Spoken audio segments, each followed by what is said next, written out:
Good evening, Miles and CMF. Hope you had a great day. Good to see you. How you doing? How was your day, brother? My day was good as well. Today I did a SpaceX as a guest speaker, which I think went brilliant. Some amazing conversations on there as well. Before that, it was just phone calls and emails. But how was your day? How was your evening?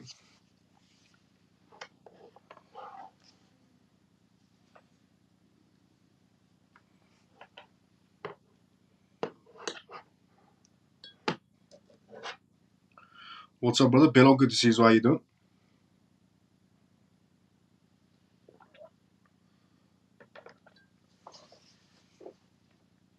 Yes, I've seen it, but I couldn't watch it, unfortunately.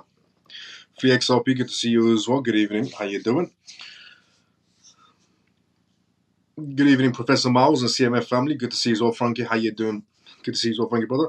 Rico, how you doing, Rico? Good to see you as well. Joe, evening, Miles and CMF. Good to see you as well, Joe. How you doing? Billo, um, should I buy XRP now or wait right now? It's relatively cheap. Obviously, not financial advice in any sort of a way. Joe, evening, Miles and CMF. Good to see you as well, Joe. How you doing? What's up, CMF? What's up, Miles? Let's go. How you doing as well, cruising? Um, Hi, Miles and all CMF. I've seen you on Spaces today. Let's go, JP. Dennis, good to see you as well. How you doing, brother? Hi, Miles and CMF. I'm watching from X today, so there would be no pocket block. Let's go, Carrie. Carrie's watching from X today. XRP is backbone for payment systems. Any price is a cheap one, pretty much. I heard about it. There are any links so we can see it again? Yes, it was recorded actually. It's on my X profile. The spaces that I did is on my X profile. The whole thing was recorded. Great job on this. Great job and spaces. Let's go, JP. Thanks so much for kind words, brother, as well. And thank you so much to everyone that's retweeting this live show right now. I'm getting notifications back to back that this live show is being retweeted. So thank you so much to everyone that's retweeting this live show right at the beginning of the live show as well. It does help to spread this live show right off the bat. So thank you so much to everyone for the notifications and again for the retweets. Now, today we have a lot of things to talk about as well. We have so much to talk about. There's a lot of things happening regarding the Republican side. So a lot of congressmen and congresswomen are, essentially going against Gary Gensler and from the SEC. We also have different perspectives. One of them being Gary Gensler on a CNBC talk show that he did. We'll go through the key points he talked about and what he thinks about the cryptocurrency market as well.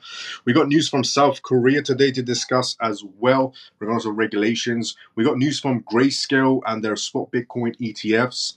We got news from the SEC pushback against Terraform Labs, because that case is still ongoing. We got news from a massive international company that's just recently came out, because yesterday I revealed regarding a form that most companies were filed out regarding how much cryptocurrencies they're holding, which was yesterday. And today we got some information of some of these companies and are they really holding crypto assets? One of them seems to be holding about $1.3 billion in the top 10 Bitcoin ETFs, but we'll go through that as well. We also got news regarding Michelle Obama and RFK Jr. and how Michelle Obama could be also in the runnings, apparently. Congresswoman, we got news from Congresswoman Ann Wagner, who's going to be introducing bills to reform the SEC rulings. So she's going heavily against Gary Gensler. We'll go through her viewpoints as well on tonight's live show. We got news from Chinese millionaire and giant company and how they're heavily involved in Bitcoin on paper now. We have that. We have the information finally. We got news from the Swiss National Bank and how they prefer tokenized assets over CBDCs.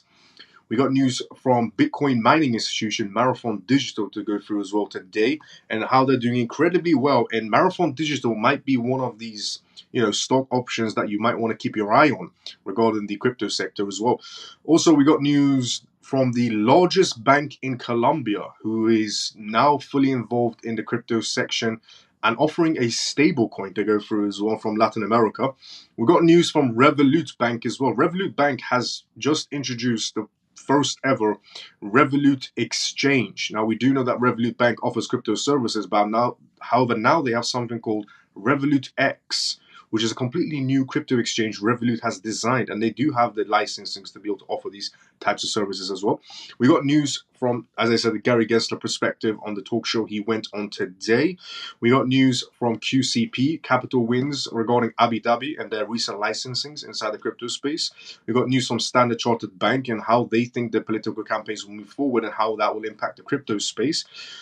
We got so much news, in other words, to go through on tonight's live show. So, obviously, before we start off this live show, let me just say, if you're watching this live show for the first time ever, welcome to the CMF live show, where we discuss what's happening around the world every single night on X Live, on YouTube Live, at the exact same time, 11:25 p.m. UK time. You can tune into this live show every single night, and we do Q&As as well, which means if you have any questions, put down inside the comment section. I'll be more than happy to help you out. And I read everybody's comments one by one as well. We talk about recent news that's happening around the world regarding blockchain space, technology, and politics, because it all plays in together.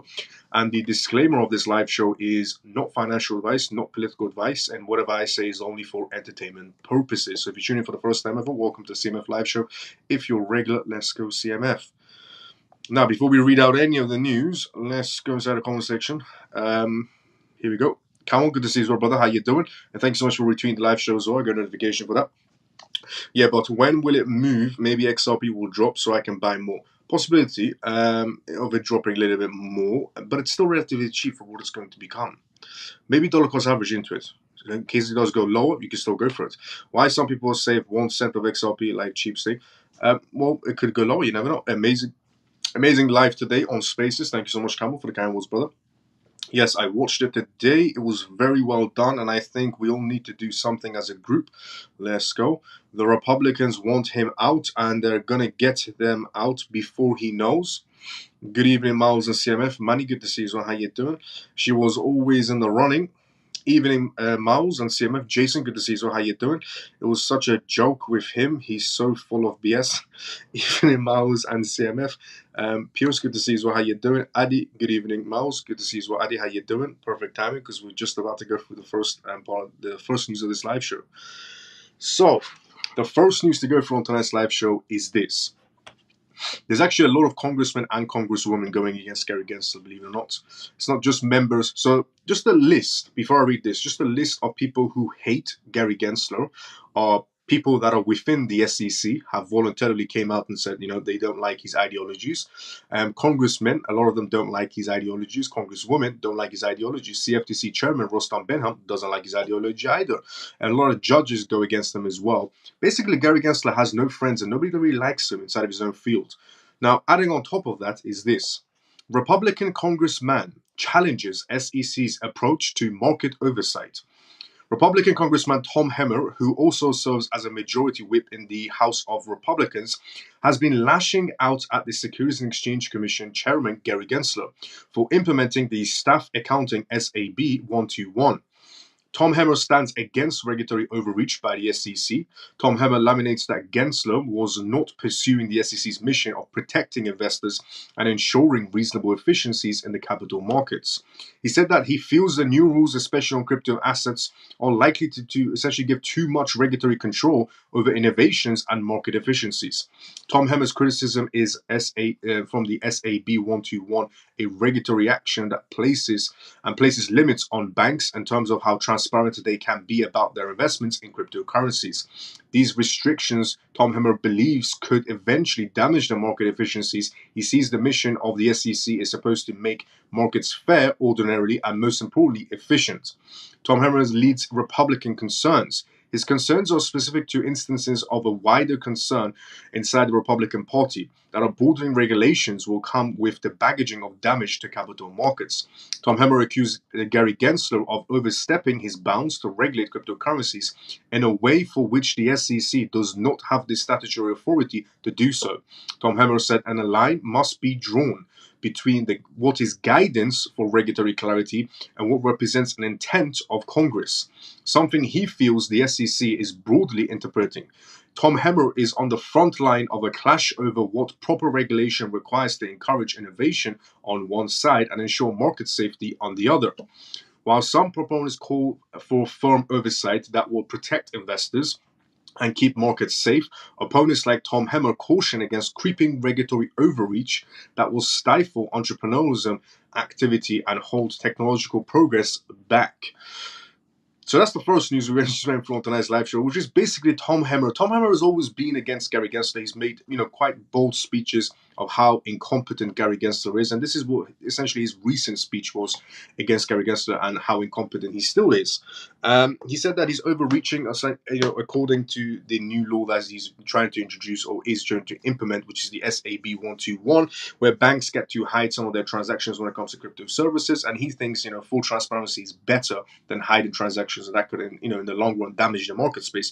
And he says that Gary Gensler is all about transparency and how everybody should be within the law. Then essentially so should the banks. They should also be showing full transparency on assets they're holding, is what Tom Hemmer is arguing for, essentially, which I understand. Gary Gensler does go around and wants full transparency, then everybody should have full transparency, and not some groups shouldn't and some groups should. That is wrong. That is when you're being a hypocrite, and essentially, when it comes to Gary Gensler.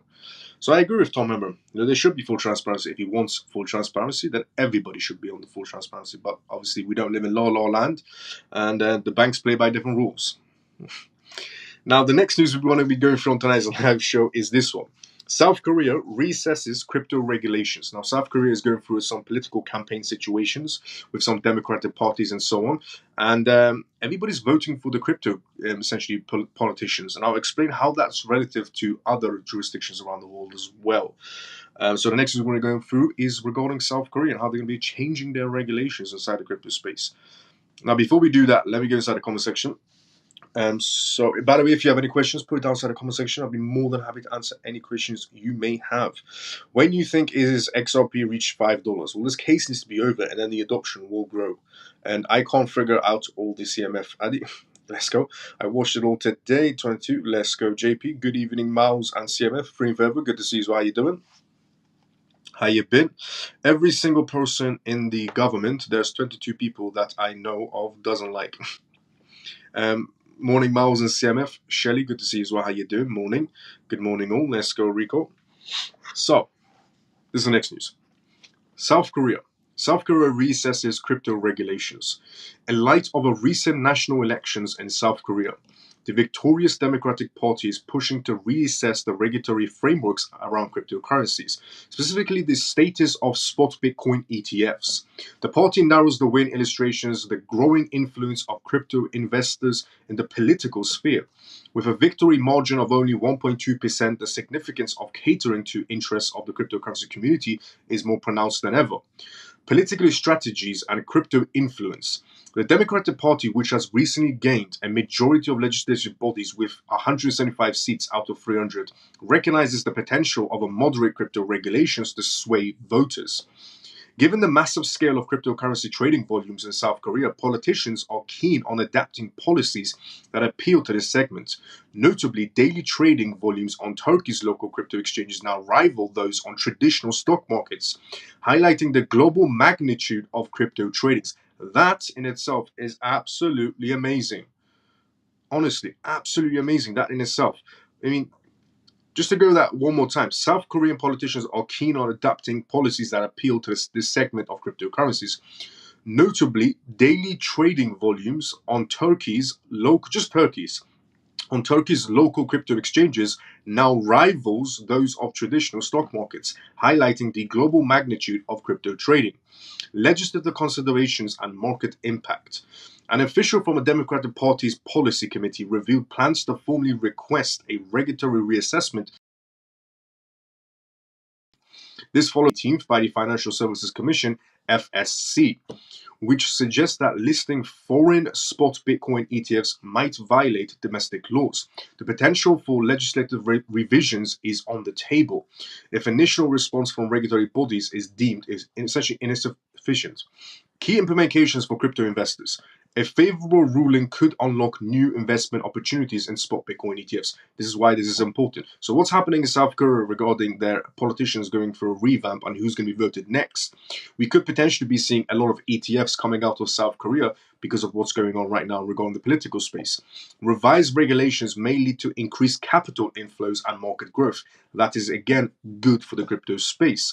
Political decisions in favor of crypto could influence future voting behaviors, especially in economically sensitive regions as well. Not just in South Korea, but also worldwide. Apparently, even inside the United States, according to a lot of research and a lot of studies, that people who, politicians are shifting towards to get voters who are inside of the crypto space. They're trying to bring out some crypto regulations, and they're trying to get the crypto voters, essentially. And it shows how much crypto has grown and matured over time as well. The outcome of this regulatory reassessment is crucial. Should the FSC agree to amend its stance, it could pave the way for the significant capital entries into the market via new investment vehicles like spot Bitcoin ETFs. Consistent resistance from the FSC could delay potential market advancements affecting investor sentiments and the future political landscape in South Korea. That is, honestly, it's amazing because we're seeing a lot of politicians transition into this crypto space. I mean, Trump, for example, is big on the crypto space. Biden is big on CBDCs, and RFK Jr. Kennedy is basically, quite big on Bitcoin. And they're all trying to get these crypto voters coming in to propel the crypto space. Now, why is South Korea's scenario good? Well, because one, it will grow market adoption in South Korea and bring a lot more money from businesses within South Korea as well towards the crypto space. Two, the political campaign that's been chosen in South Korea are also very keen on introducing ETFs. So we can see Bitcoin, Ethereum, and potentially more ETFs coming out the South Korea market, which again grows the adoption for the crypto space as well. So these are all good things for the crypto space in the long run, definitely, with politicians swaying into essentially the blockchain section, because that just grows the adoption more and more and more. Now, the next news we're going to talk about tonight's live show is from Grayscale, and how Grayscale spot Bitcoin ETF inflows may result by short-term tradings and Bloomberg ETF analyst suggestions. Now, Bloomberg ETF analyst James is the one we're going to be talking about, and he's been quite right on market movements as well. He's an expert on ETF. He's an expert ETF analyst from Bloomberg, and we're going to go through his point of view essentially. But before we do that, let me go to the comment section. So, I can't see anybody on YouTube comments. You can't see anyone's comments on YouTube. I can see them on the screen here. Happy Pisces, good to see you as well. How you doing? Good day, Miles of CMF. Mike, good to see you as well, brother. How you doing? How was your day been, Miles of CMF? It's been great. Lena, how was your day? JP, let's go. When XRP reach $5, it depends on the adoption rate, but mainly depends on this case. This case needs to be over before XRP sees the price movements. I can't respond to anybody's message. It doesn't let me respond on X. Any news about the case? What's the latest on that? The news regarding the case, I mean, we have the SEC coming out with a reducted version on the 8th, essentially, which, tomorrow in another sense, yeah. So the SEC is going to be coming out on the 8th with the reducted version, the one that we get to see. So we'll have a better perspective on that by tomorrow. And obviously, it's still going to be continuing on to May 20th, which is something that we discussed way back on the CMF live show. But yeah, tomorrow we should have updates regarding that. So hi all, let's go JP. Explaining why not good to hold money in bank. Why is it not good to hold money in bank? Well, because, there are benefits also. So it's a good side and a bad side. If you want, to be stable, then bank would be a good option. If you want to be in, to hedge against inflation, then crypto would be a good option. Obviously, both of them are not financial advice in any sort of a way. But banks can go bankrupt. But if you're within a major establishment, major bank, then there's a very low possibility of it going bankrupt in any sort of a way. Just put it out there as well. Again, that.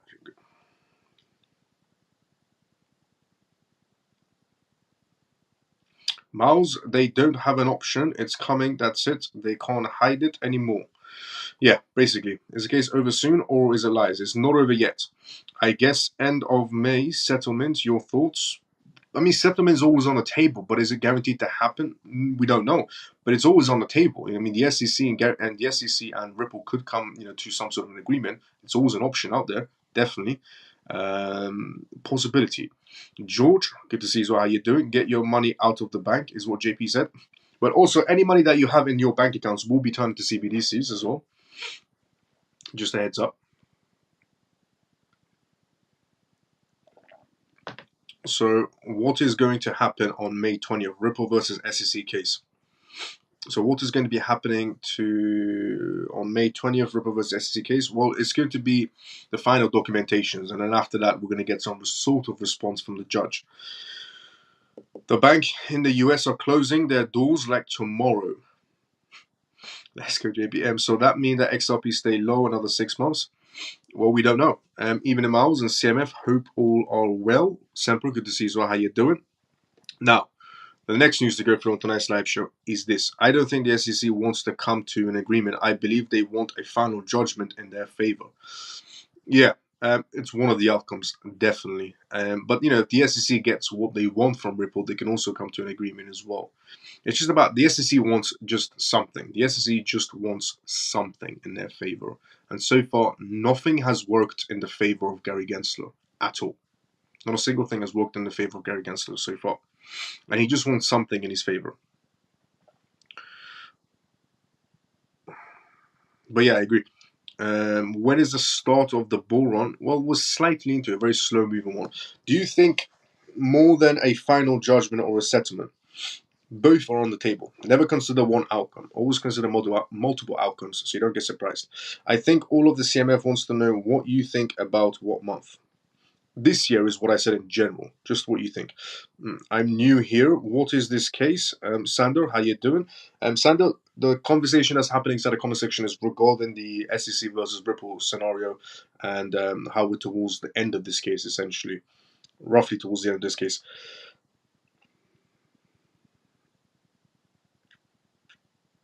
Yeah.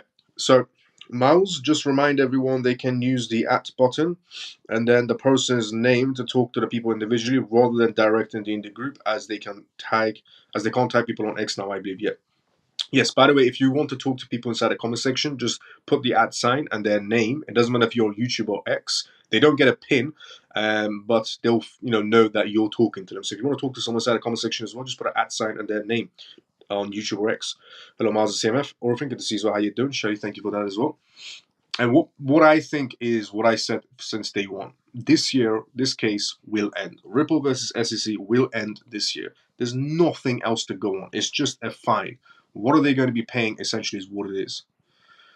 So you don't have an expectation other than this year. This year, still no sign of a settlement. Still no sign of a settlement yet. This year, I said at the beginning of the year that it's going to be ending this year. I'm still going to stand by this year. Now, it could happen sooner or it can happen a little bit later on, but either way, it's going to be this year. There's no way they're going to be dragging this case on until next year. There is absolutely nothing to vent for. So this year in general. But I also do, look, here's the thing. Ripple stablecoin is going to be an interesting one as well. So Ripple stablecoin. If Ripple stablecoin gets introduced at a much more earlier time point, then it's also an indication of this case coming to an end. Because if Ripple wants to comfortably release a whole nother token, we're going to stablecoin. If they want to release a new token into the market space while trying to battle the SEC inside of a case, inside of a lawsuit, they have to be pretty confident in themselves to do this movement. So I think Ripple also coming out with a stablecoin is another indication of they're pretty much confident that this is the endings of this case. Otherwise, and they did mention, Brad did mention it's going to be coming out this year. And it's going to be announced in June as well, in the XRP Apex Ledger event in Amsterdam. So that's also another indication that this case is coming to an end because they're too confident and they're going to be bringing out another token essentially. So,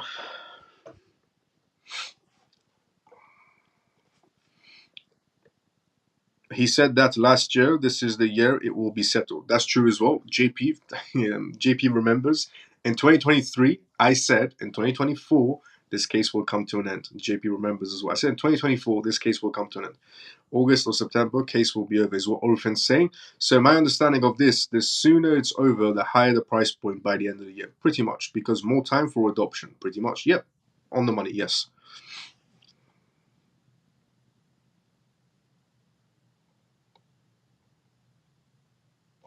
Yeah, so pretty much. How would the amount of fine affect XRP? Gotcha. Thank you. No problem. If that stable coin comes sooner than we think, it's going to rock the ship. Yeah, exactly. How would the amount of fine affect XRP? If it's really, really high priced, then it's going to affect the price of XRP because there's going to be creating that volatility space. But then obviously, if you're intelligent enough at that moment in time, if XRP does drop, let's just say, for example, news comes out, case is settled, or cases gone to final judgment, Ripple has to pay a ridiculous amount of money. Yes, the price will dump because they'll see it as that favor. But also after that dump, the price will go back up, essentially skyrocketing back up, not skyrocketing to ridiculous figures, but skyrocketing because of that massive dump. So if you at that moment in time, you've got to be intelligent enough to jump on it. Obviously not financial advice in any sort of a way. It's just something I would personally be doing. So it would affect it if it's really, really high, or bring it back down before it goes back up. And if it's a very, very low fine, then it's going to be just going on the uptrend instead. So both ways are affected. Seems like this case is going on forever. It basically was. I think the stable coin in June is an indication that the case will be over around that time. I agree. I'm on the same. I'm on the same. Yes, I agree with Camel. What's the difference between the final judgment and going to trial? Well, if they go to final judgment, look, they can still go for an appeal type of situation, but we don't.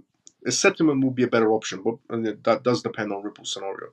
Miles, people have to understand that there is a lot riding on Ripple's shoulders, as the win will be the whole of the crypto coins, not just for XRP. Facts. Yes, this win is not just for XRP, it's obviously for the entire crypto space because it does send a precedented move.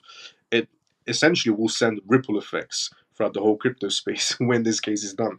I want to say all CMF XRP will drop, but patience is key. Yes, exactly. Now, moving on to the next news of tonight's live show is this.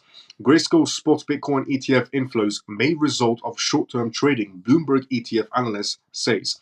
So Grayscale spot Bitcoin ETF ended a 78-day streak of outflows after registering 2 consecutive days of net inflows. So yesterday I shared that Grayscale, after 78 days, basically of just outflows, has finally started to get some inflows. And today was his second days of inflows again, which is good because Grayscale was the one that, was doing the exits mostly regarding Bitcoin ETFs.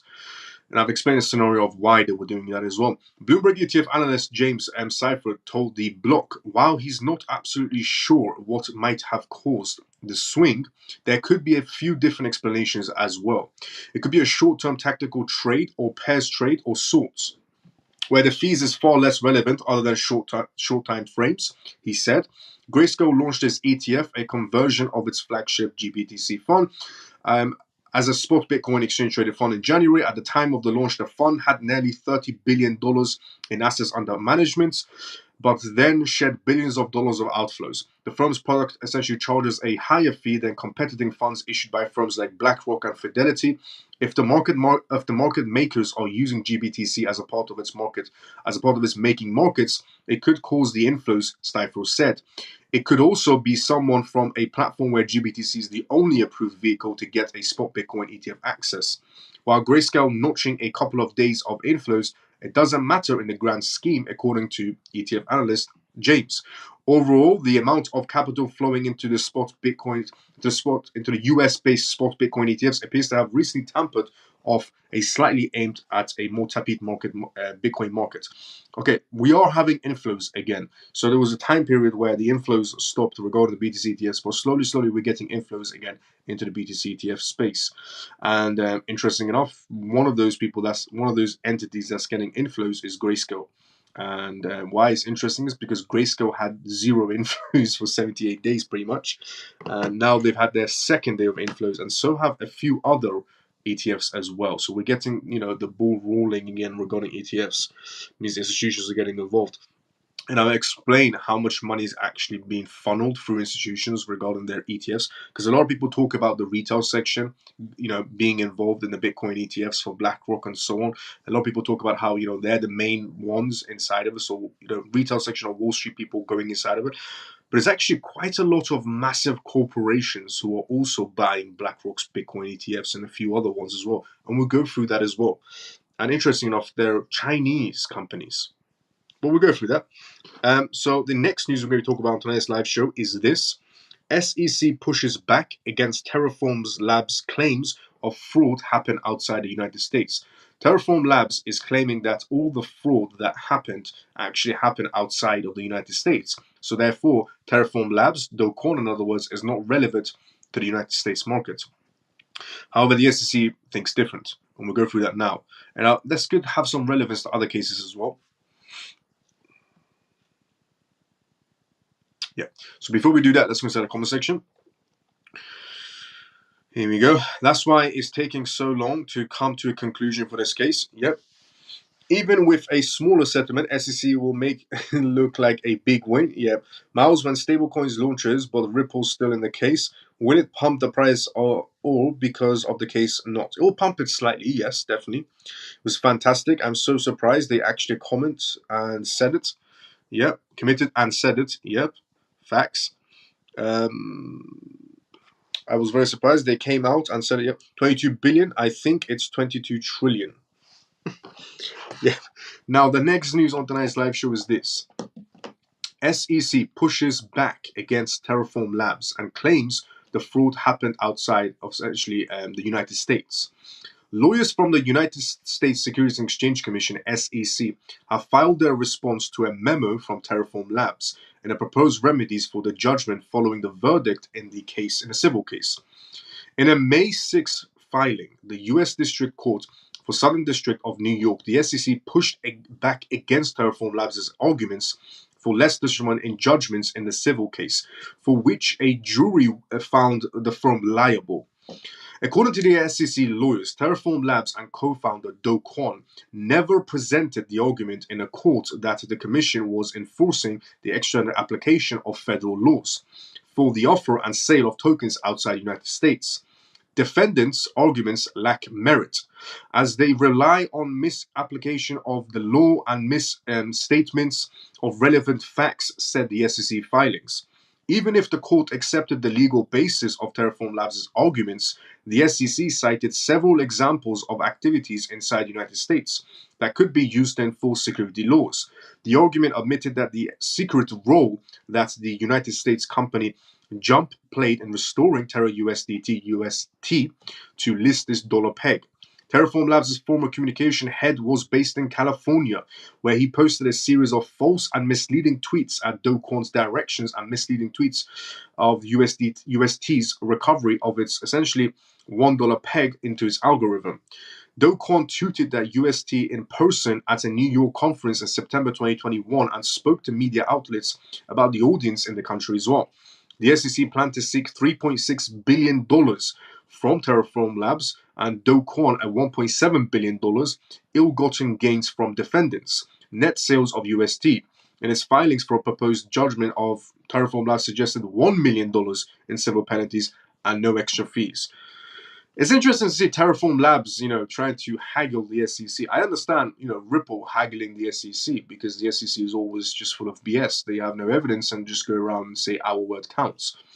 But Terraform Labs did, crash the market in some sort of way, in a ridiculous way, actually. And they did defraud a lot of people, which is interesting to see that they're haggling the SEC on regarding their fees and penalties.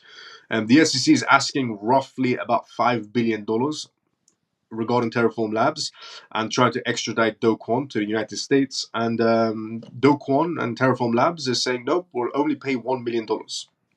After a 2-week trial, a jury found Terraform and Do Kwon liable for fraud in April.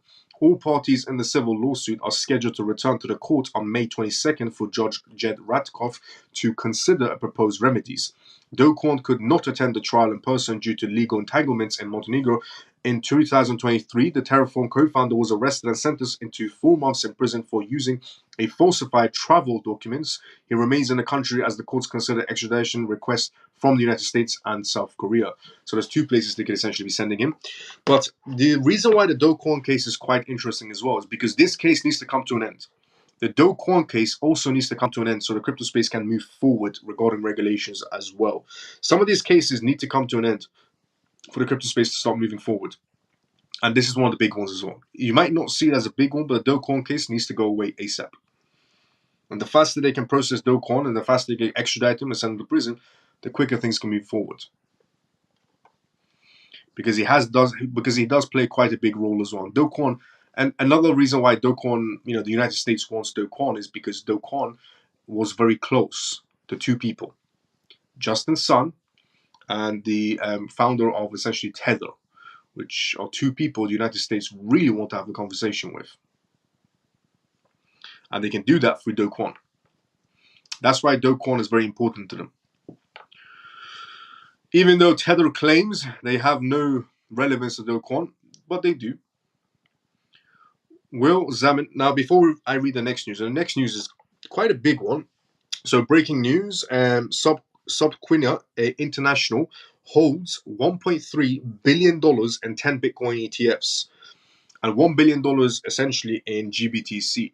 Now, this is interesting to know about because recently a lot of major institutions out there filed in a new form that they had to send to the SEC regarding in 13F HR form, which will show which organizations, which corporations actually own cryptocurrencies. Because people can guess, we can guess this company holds Bitcoin, that company holds Ethereum, or whatever. But with a 13F HR form, we can actually know on paper which company owns which crypto projects. And another reason why this is good as well, because inside the corporate section, corporate companies do tend to follow in suit of other corporate movements. So, for example, this major company coming out and holding this much amount of assets inside the crypto space, it shows, essentially to the rest of the corporations that, if they're in the playing field, then there must be a reason, and it gets everybody adapted into it as well, because corporations do tend to follow other corporations rather than the retail section. It shows the adoption rate, essentially, is what's happening on paper. That's what matters. Will Zaman hold Ripple stablecoins? So before we read that, let me just go inside the comment section. I think, will Zaman hold Ripple stablecoins? Yes, possibility, high possibility. Good evening, Miles, and on CMF. Iman, good to see you. How you doing? How you all doing today? I'm doing great, Iman. How you been? I'm saying $22 trillion worth of assets will be floating around. Yes, yeah, I agree. Well, yeah. Well, Hyper Sniper, good to see you. How you doing? BS, yes, he did because they are included with China. Yeah, no, JP, I agree with you regarding that 22, and I agree. And regarding the China situation, yes, he did because they are included with China. Yep, it all starts to come to an end before it starts. We said this in 2023 last year. Tether is in trouble. Yes, we did. Let's go, JP. Facts. Just go on the blockchain. You can see if you're smart enough. Exactly. Let's go, JP. Facts. Tether is in trouble. Yes, Tether's days are definitely numbered.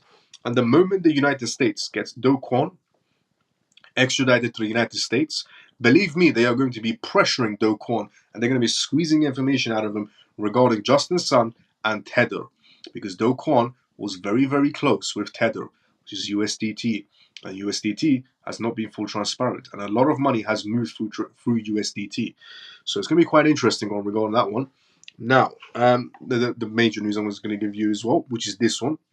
So, breaking news, Subquina International holds $1.3 billion in 10 Bitcoin ETFs, $1 billion in GBTC.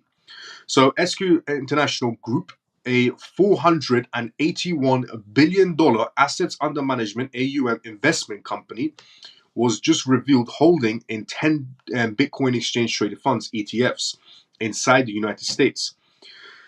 SQ International has invested over $1 billion in Grayscale's GBTC, with a total investment of $1.3 billion across multiple spot Bitcoin ETFs. SQ also unveils major holdings in spot Bitcoin ETFs in a 13FHR Institutional Investor Management Report filed with the U.S. Securities Exchange Commission, SEC. SQ International's group revealed a massive $1.3 billion investment in top spot Bitcoin ETFs. The company holds the largest investment GBTC with 17,271,326 units of GBTC worth $1.09 billion. It is become the largest holder of GBTC. SQ is also the largest holder in Fidelity's Wise Origin Bitcoin ETF, FBTC. It holds 83,741 Fidelity's Bitcoin ETFs. Fidelity is the second largest in terms of inflows with 8,129 in net spot Bitcoin ETFs to date. The investment company also scooped holdings in ARK21 shares Bitcoin ETF, ARKB, with 36,116 shares. And iShares Bitcoin ETF IBIT worth 23,000 plus and 21,000 plus for Bitwise Bitcoin ETFs. BitB SQ has also invested in Van Eyck, Wisdom Tree, Invincible Galaxy, Valkyrie, Franklin Templar Bitcoin ETFs, and the list goes on. Because everybody talks about how the majority of the people that are inside the Bitcoin ETF space are mostly retail section and so on. Well, according to these new filings that we're getting from the 13F HR forms that these companies had to fill out, we're actually getting actual valid information on who holds Bitcoin in regarding the ETFs and who doesn't. Are essentially all the institutions interested in holding these ETFs? And by the looks of it, yes, because the majority shareholders are actually corporations that are ones that are holding Bitcoin ETFs, not the retail section going for the Bitcoin ETFs. Hong Kong firms invested heavily in the United States as well regarding Bitcoin ETFs. Now, Hong Kong did recently, announce the Bitcoin ETF and the Ethereum ETF in Hong Kong markets, and a lot of people said, "Well, that's not going to bring a lot of money because Hong Kong doesn't have a lot of money," and that's why the Bitcoin ETF and the Ethereum ETFs didn't do too well in Hong Kong because Hong Kong doesn't have a lot of money like the United States does. But if we really look at the interesting fact about this, is that actually Hong Kong firms invested heavily inside the United States Bitcoin ETFs. So that's another reason why the Bitcoin ETFs inside the United States did well, is because of Hong Kong firms. Hong Kong-based investment firms are buying big in spot Bitcoin exchange-traded funds (ETFs) inside the United States. Overall Capital Management has invested a total of $75.53 million in four US listed spot Bitcoin ETFs. Overall has invested about $25.93 million to become the largest holder in Fidelity's Bitcoin ETF. The company also scooped up units of GBTC and BitB worth $21 million and $16 million respectively. In addition, it holds $10.88 million in BlackRock's Bitcoin ETF as well. Hong Kong-based Yongrong HQ Asset Management remains the largest holder in Bitcoin iShares Bitcoin ETFs IBIT, as an asset managers reveal their holdings. So for the people that essentially assumed that Hong Kong doesn't have a lot of money, and that's why, because their Bitcoin ETF and Ethereum ETFs didn't do too well in Hong Kong, well, you must be mistaken, because according to new data from the F13 forms and the HR forms, Hong Kong firms are actually the largest holders in BlackRock's Bitcoin ETF and other ETFs inside the United States, interesting enough. So they do have a lot of money, it's just their focus was inside the United States. Now that Hong Kong has their own ETFs, could we see that money possibly shifting over? Maybe yes, maybe not, maybe because of tax reasons. But yeah, Hong Kong generally does have a lot of money, but it just seems like it's focused mostly inside the United States rather than Hong Kong itself in regarding their ETFs. So yeah, next time somebody tells you Hong Kong didn't have any money, that's why their ETFs never moved. Nope. It's because the Hong Kong firms, which are actually Chinese firms in Hong Kong, they're actually heavily invested into the Bitcoin ETFs up across the pond inside the United States. And they're the majority shareholders, by the way.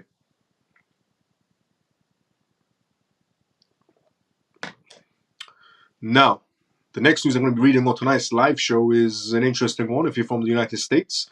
Michelle Obama and RFK Jr. Have equal odds, apparently, of becoming the next president on Polymarket.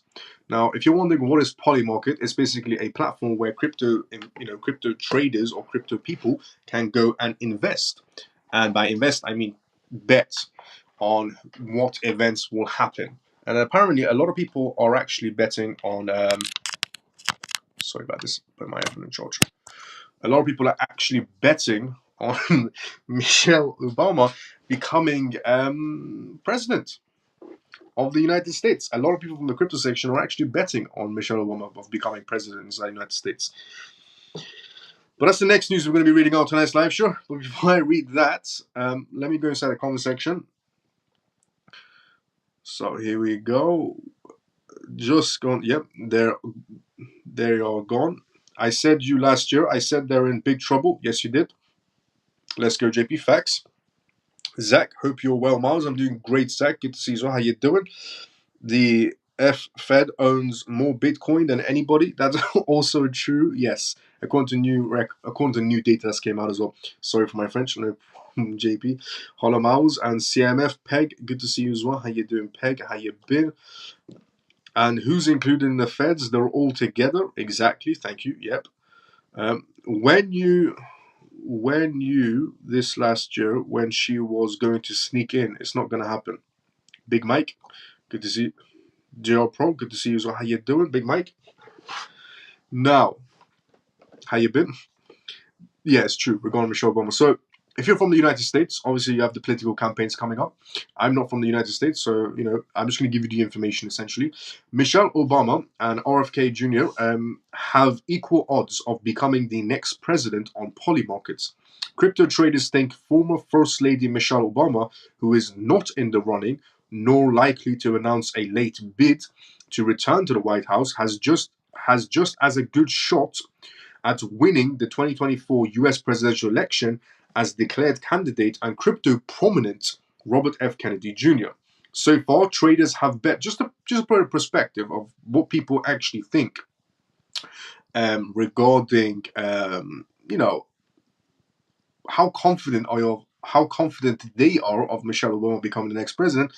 So far, traders have bet $8 million. People are betting $8 million on Michelle Obama's prospects, through the decentralized prediction platform Polymarkets. Millions of dollars have been wagered on other names too, but the Polymarket is assigning her as a 4% chance of success. She's technically a top 3 pick, rivaling candidates that have actual campaigns. That includes Kennedy, who declared his independence from the Democratic Party in October, gathering $6.7 million in bets. People are betting $6.7 million on Kennedy becoming the next president on Polymot.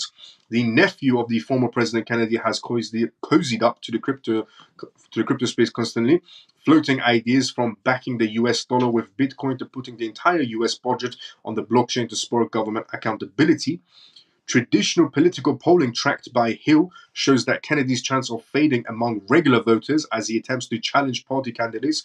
President Biden and former President Trump, the political media site, said Kennedy has the support of about 8.5% of voters and that Trump did not want to debate him. So Trump did not want to debate Kennedy because this is what Trump said, word for word. They asked Trump, do you want to debate Kennedy? And this is what he said, word for word. He said, he's not a serious candidate. In other words, it's a waste of a time. Still, the older book on Polymarket for Kennedy shows over a dozen bets of $25,000 or more, hoping that he emerges victorious at the ballot box. Compare that to the handful of bets backing Obama to the tune of $5,000, with $7,500 the largest wager. Obama's office said in March that a run for office isn't in the cards for 2024, as former First Lady Michelle Obama has expressed several times over the years. She will not be running for president, a director of communications for Obama's office told NBC News. The spokesperson indicted that Obama will thread through her political clout behind Biden and Vice President Kamala Harris. Notably, Harris has also attracted notable bets on Polymart, with $4.4 million in wagers placed in crypto. Traders say she has a 1% shot of replacing her boss in November. The crypto space is going absolutely wild right now. They're betting on who's betting $8 million on Michelle Obama becoming the next, essentially, president of the United States. Who is this person that's betting $8 million on Michelle Obama becoming the next president of the United States? And there are people betting $7 million on, Polymart, of essentially Kennedy becoming the next president. But there's a lot of money there's a lot of people that put bets on essentially Trump and Joe Biden to become the next president as well.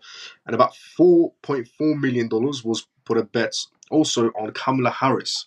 So everybody's up for grabs apparently. And the crypto space has a lot of time to kill. But all of those people, they have their relevance to the crypto section. Trump is big on cryptocurrencies. Kennedy is big on cryptocurrencies. Joe Biden is big on CBDCs.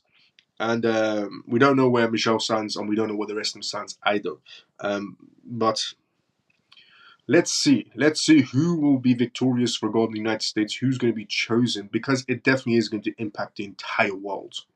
Okay, the United States. And remember, this was a speech that was given by the International Monetary Fund, okay? And I said this a long time ago as well. I said that everybody listens when the United States talks, Everybody listens. A lot of people like to assume the United States has no power, have no control, the US dollar is going away, and all that is irrelevant because they have power, they still have dominance, and they still have control. Everybody listens to the United States. Everybody does. The markets always listen. So whoever's chosen next, not saying they're going to be the ones in full control. Obviously, the entities, the corporations that are giving the donations are the ones really in control, but they'll still have some sort of a voice. So it's definitely going to cause ripple effects inside the market space. And according to the International Monetary Fund, if the this is what the International Monetary Fund said, the IMF, word for word. They said if the United States of America sneezes, the entire world market catches a cold. That's how much impact they have. And that's coming from the International Monetary Fund. So, who's chosen next is definitely going to have some implications on the market space. Remember that. If the United States sneezes, the entire market space catches a cold. That's what the IMF said, word for word.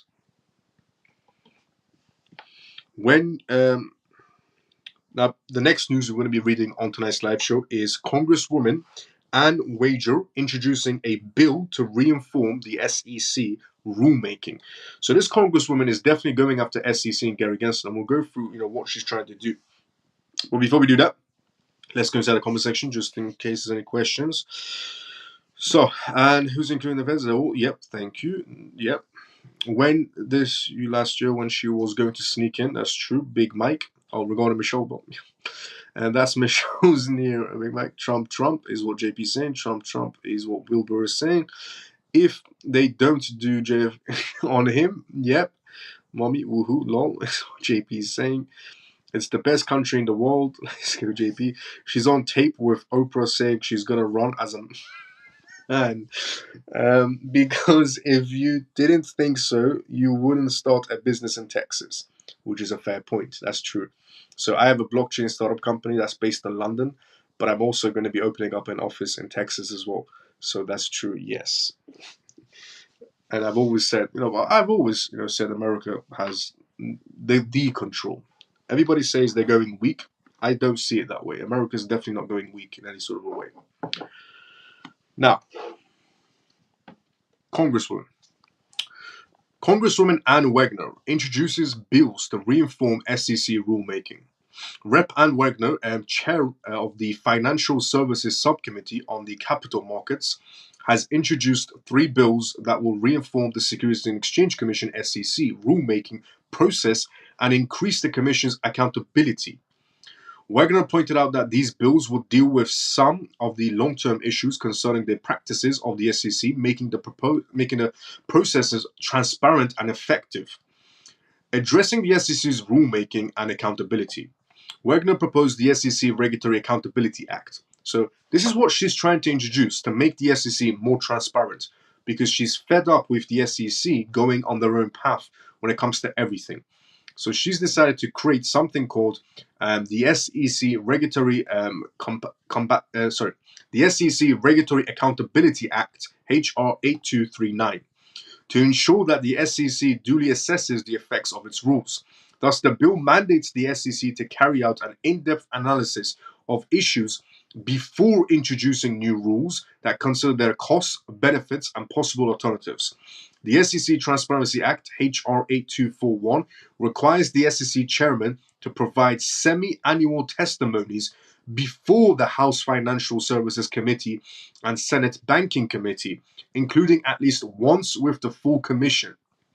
The third bill, HR 8240, the SEC Cybersecurity Act, requires the SEC to review its information technology infrastructure and data management processes in depth and share its findings with Congress at all times. In declaring these reforms, Wagner slammed the current Biden administration regulatory approach of the SEC under the rule, calling it a top-down, my way or the highway approach that imposes a burden on the retail investors. She's talking about the crypto space. She is of the view that the new legislation would enhance the SEC's accountability and efficiency in rulemakings. Bapter's tensions over debit box case. During a House Financial Services Subcommittee hearing on the SEC enforcement, lawmakers were divided over the Commission's handlings of crypto startup debit box. Wagner questioned the SEC's behavior in the case, referring to the Utah judge's criticism of the agency's actions and its inappropriate filings of the lawsuit. The judge had imposed sanctions upon the SEC for misleading statements and inappropriate conduct. The eventful results of the SEC's actions was the leading two attorneys stepping down from the SEC. In this connection, Wagner criticized this outrageous abuse of power and highlighted the necessities of the agency's enforcement proceedings being based on ethics. Rep. Brad Sherman, DCA, recognized the lawyers' recognitions as a essentially resecute. He supported the SEC's pursuit of allegations against debitbox, pointing to some better supports for the organization's attempt to combat crypto violations. You see how moronic some of these politicians are, like genuinely moronic. I mean, you actually have a representative, actually a genuine representative who's a politician, Brad Sherman, who actually says thank you to the SEC for lying to a judge about the debit box case. How much of a moron do you have to be? Where the judge itself ruled that the SEC pretty much lied to me, and two of their lawyers have to leave because they lied and said debit boxes moving people's money around, which they weren't because there was no proof. So the case essentially got tossed out. And two lawyers from the SEC had to leave. And then you have a representative standing up and going, yes, I'm with the SEC. What they did was right. What? Lying to a federal judge. You see that as right.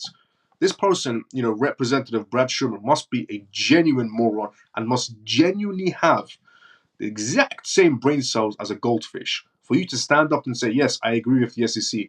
I know they went to the judge and lied to a federal judge, provided zero evidence, and accused another company of doing illicit activities when they weren't. But I still agree with everything they did. What? This person must be an absolute moron. FDIC investigation sparks calls for resignations. In a separate development, House Financial Services Committee Chairman Patrick McHenry, RNC, demanded the registration of Federal Deposits Issuance Corporation's FDIC Chairman Martin after a report disclosed improprieties at the agency. McHenry categorized the report by clearly as damning, revealing a toxic workplace culture under their leaderships. The report summarized a large number of misconducts, exclusive of sexual harassment and discrimination, thus supporting the facts that the FDIC does not observe the standards that it sets for regulated entities. So obviously the FDIC goes around and says you should do this and you should do that and this is how you should be within the law.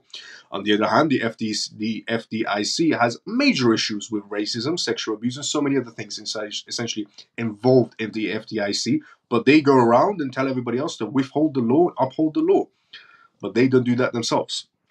McHenry suggested essentially going back to leave to allow a new set of eyes in the agency, while stating that the FDIC must ensure stability of the financial institutions and providing a respectful workplace to its employees. The House Financial Services Committee and other regulators are still investigating these allegations and asking whistleblowers to come and tell their stories. So much corruption going on inside these entities is absolutely comedy. Balancing enforcement and due processes. With the SEC enforcement and practices subject to subcommittees, hearings, and Wagner as the chair, essentially, she advocated for a proper balance between deteriorating securities fraud and protecting due process rights. Wagner pointed out that although the enforcement division of the SEC is important for ensuring market integrity, the regulation by enforcement approach can lead to problems for market participants. She warned that the public's confidence in the SEC would be further undermined if staff members continue to abuse their power or overstep their enforcement activities. Wagner retraced it that the purpose of a reform is to protect due process rights, increase transparency, and rebuild trust in the SEC, ultimately allowing the market to function fairly with all participants. Rebuilding trust with the SEC, forget about it. That's never going to happen. As long as Gary Gensler is in charge of the SEC, forget about rebuilding trust. That's never going to happen. People already have difficulties trusting the SEC, the IRS, or any other sort of government entity. And then when you have somebody like Gary Gensler leading the charge, forget about it. Nobody's interested about shaking hands with that person. Everybody's just waiting for the day that Gary Gensler either loses his job or quits. Now, the next news we're going to be talking about tonight's live show is this. Chinese millionaire's giant company makes multi-million-dollar Bitcoin move. And before we get to that, let's go inside the comment section. By the way, if you have any comments, put inside the comment section as well.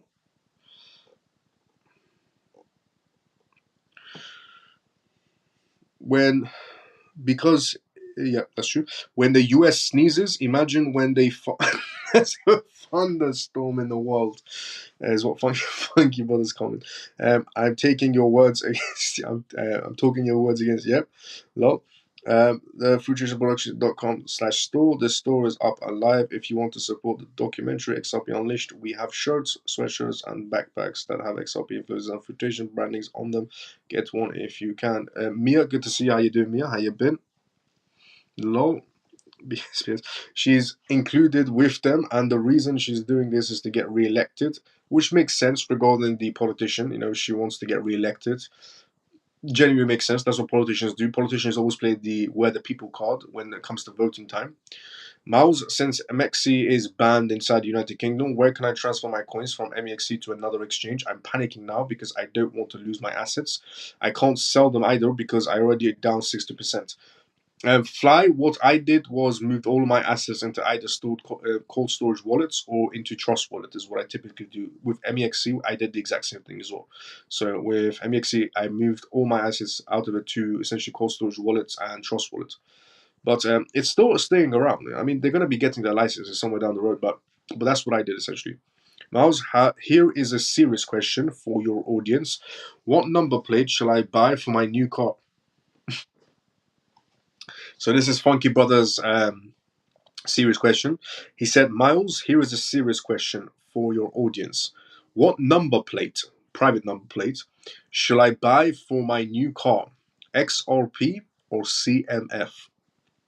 Why not both? Exactly. Let's go, JP. Someone told me to transfer it to PancakeSwap, but that is also not available because it's not showing on App Store. No, Trust Wallet. Fly Trust Wallet is what you want. How can I update my MEXC? You can't because it's removed from the App Store. MEXC is removed from the App Store and from the Google Play Store. You can't update it in any sort of a way, unless maybe your jurisdiction does, let you still use the application. But inside the United Kingdom, the app has been removed from the Google Play Store and the App Store, so we can't have access to updating any sort of a way. Mouse Trust Wallet is a wee bit dodgy now. Just to let you know, I'm sure you know hackers are really all on the Trust Wallet. I will be going for yes, definitely. Cold storage wallet is always a better option. But if you want a hot option, because some tokens aren't accepted in your cold storage wallets, if you can, preferably yes. If you can, preferably move your assets obviously to cold storage wallets. Preferably yes, always. But if you do have some certain assets that your cold storage wallet doesn't accept, then Trust Wallet would be your secondary option. But yeah, I agree with you, JP. Yes. I lost my seed phrase on my Trust Wallet. Then create another one. And if you have a cold storage wallet, then move them into a cold storage wallet. And then whatever you can't, because it doesn't support it, Trust Wallet. But just create another one. It's very easy to create a Trust Wallet. Press the Add button at the top and just create a new one. I got it from Mouse. Did you? Here we go. 1 second. Okay, we were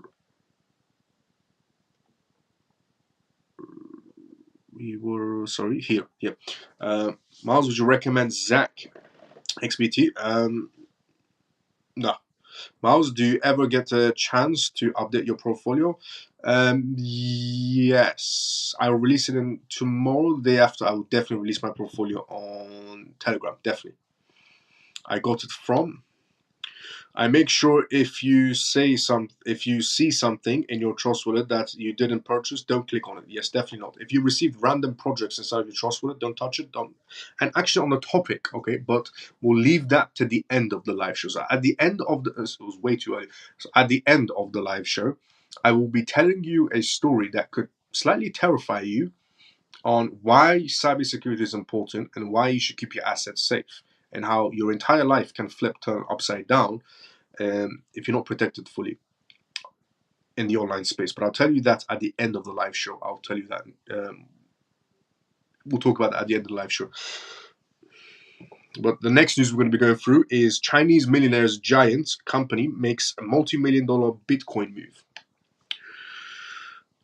Can still use it, but I don't know the seed phrase. No, don't use it if you don't know the seed phrase. Never use a wallet that you don't have access to the seed phrase. It's a terrible idea. Imagine your phone turns off. Imagine something happens to your phone. What are you going to do then? What are you going to be doing next? You're going to have difficulties. Don't do that. It's a very bad idea. My phone got stolen. I got Mexi app from the nets for my older phone. Log out, change your password. Miles taught me this. Let's go, JP. Miles, your audience are recommending for me to buy XRP. Where is the loyalty to CMF? Where is the loyalty to CMF? Now, the next news when we talk about tonight's live show is this. Chinese millionaire giant company makes multi-million-dollar Bitcoin move. Monolith Management, the Hong Kong-based investment firm founded by former CQ China executive Si Shao, announced a significant investment in BlackRock spot Bitcoin ETF in the latest filings with the US Securities and Exchange Commission, SEC. Now, China, a lot of people think, is China fully out of the game? The answer is no. China is not fully out of the game when it comes to BTC, Ethereum, or anything else. They actually use Hong Kong as a loophole. There's a major list of Chinese companies in Hong Kong, and they're going heavy on Bitcoin, essentially, and Ethereum and so on. But what China did was stop transactions from the retail section. So the firm disclosed that it has more than $24 million in BlackRock's Bitcoin ETF, which trades under the symbol IBIT. The investment represents the firm's fifth largest position and is more than double its stake in Meta, formerly known as Facebook and run by Mark Zuckerberg. According to the same application, Monolith Management, first two investments are in technology giants Nvidia and Microsoft. Xiao Sheng, who was a partner at CQ China for several years, founded Monolith Management as a technology-focused fund. Another Hong Kong-based fund, IV Rock Asset Management, also reported in its own SEC filings that it owns approximately $19 million in BlackRock's spot Bitcoin ETF. Spot BTC ETFs recently launched in Hong Kong as well, as we talked about as well. But thus so far, the instruments haven't attracted less capital than their US counterparts. But do you know what's interesting regarding the United States? According to all of these recent filings we're getting because of the 13 FHR filings, where these companies have to file out how much, Bitcoin or Ethereum or whatever they own regarding the crypto space, we're finding out that the majority shareholders in the Bitcoin ETFs are actually all Chinese companies.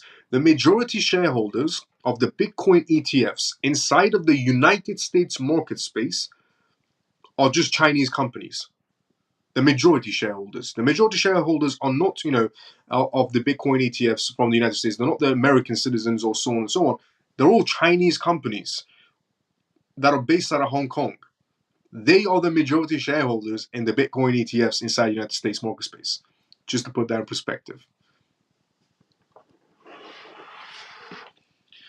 Now, the next news we're going to be reading on tonight's live show is this one. Swiss National Bank prefers tokenized assets over CBDCs. Miles, here we go. And what up, Miles and family? Hope all is well, though. Ray, good to see you as well, brother. How you been? How you doing? Now, the next news on tonight's live show is this. Swiss National Bank prefers tokenized assets over CBDCs. The Swiss National Bank SNB is at the forefront of integrating cutting-edge technology in the financial sector at a recent summit in Basel. SNB Chairman Thomas Jordan unveiled the bank's strategic move towards asset tokenizations. Jordan outlined that the SNB assesses various methods to facilitate transactions using tokenized assets through centralized bank money. This approach not only aims to eliminate credit and liquidity risk, but it also reinforces the stability of the monetary system. Asset tokenizations over CBDCs. The project known as Helvetica 3 involves live pilots with participating banks utilizing Swiss francs, wholesale central bank digital currency CBDC, to settle transactions with tokenized bonds on the SIX digital exchange SDX, which is a massive exchange within essentially Switzerland. Now, Chairman Jordan emphasized that settling transactions in central bank money is essential for maintaining financial stability. He highlighted that the S&P's pioneering role in leveraging blockchain technology to improve operational efficiency of financial markets. If the tokenization of assets becomes mainstream, settlements in central bank money will be crucial. This will allow central bank money to maintain its essential role as an anchor of monetary systems and to continue to serve as a safe means of payment, Jordan stated. Hamilton 3 represents a significant leap forward in the S&P Digital's innovation since inception in December 2023. It has successful bond issuance and secondary market transactions. This marks a milestone in demonstrating the practicality, utility of wholesale CBDCs in the real-world environments. This is massive news coming out of Singapore, coming out of Switzerland. Massive news regarding their national banks, going heavily towards tokenized assets, which is one of the use cases, essentially utility purposes of crypto projects. Genuinely massive news that they're doing this, without a doubt. It's definitely going to be showing that adoption to other institutions in the same field and also to other countries. They're seeing Switzerland moving very heavy on tokenized assets. Other jurisdictions will start getting involved as well because, Switzerland is the bank of the world. That's how corporations work. They just follow each other. You know how the retail section follows each other in the same footsteps? The corporation, the corporate sector, they follow each other in the same footsteps as well. So the retail section will follow each other this way, and the corporate section will follow each other this way. They all follow each other in the same suit, essentially. When one does something, the others will follow inside the corporate sector as well. Especially at how big of a player if they are. And Switzerland is a massive player. Now, Bitcoin miners, Bitcoin mining institutions. Bitcoin miner Marathon Digital Mora hikes 17% after S&P 600 listings. Okay, the reason why I'm telling you this is because, again, this is, if you want to be involved in the blockchain space in terms of just cryptocurrencies, then fair enough. But if you also want to be involved on the stock market aspects when it comes to the blockchain sector as well, there are quite a lot of stocks to be looking into regarding the blockchain sector as well. And one of them being Mora, which is Marathon Digital. Now, Marathon Digital is massive. It's technically the largest Bitcoin mining institution by market cap. And, their shareholders are being held by entities like BlackRock, Vanguard, and Goldman Sachs, and so on, just for a perspective of who's backing them. And Marathon Digital is going to become massive in Bitcoin mining institutions. I mean, they recently had conversations with the Kenyan parliamentary group to, build an entire mining institution in Kenya. And they're having conversations with the government of Kenya. Bitcoin BTC, largest miner by market cap, Marathon Digital, saw its shares, Mora, hike by 17.98% during Monday's trading session. By hiking as it did, Mora marked an extended recovery, pushing it closer to $20, as it effectively reversed over 90% of its losses in April. Bitcoin miner joins S&P 600. The massive single-day jump followed the S&P Global listings last Friday. Marathon Digital was included in the S&P 600, an index that tracks the smallest traded public U.S. companies based on market cap. The development happened last Friday after market hours, but was only priced on Monday. As an underlined by the jump, the S&P 600, also known as the S&P Small Cap 600, requires a market cap of $1 billion to $6.7 billion for a listing. And that's considered small cap. Additionally, firms that have recorded a positive profits for the last 4 quarters. After Monday's rally, Mora had a market cap of $5.64 billion, with a quarter 1 earnings report scheduled for the 9th of May. Staying on the index will depend on future quarterly earnings as well. Despite the Monday jump and overall recovery in May, however, Mora's YTD, essentially year-to-date, performance was down by 9.86% at press time. In fact, the YTD performance across most Bitcoin mining stocks like Ride Platforms and Hut 8 have fallen by double digits, which makes it perfect timing. Apart from mining rewards, which dropped by half after the halving, transaction fees have become a key revenue stream for Bitcoin miners moving forward. However, the enlistings of Mora on the S&P 600 marks another relevant chapter for Bitcoin-linked publicly traded companies. It will increase the visibility of Marathon Digital and the potential to attract more investment in mining ecosystems. However, BTC closed the day in the red during Mora's Monday rally. BTC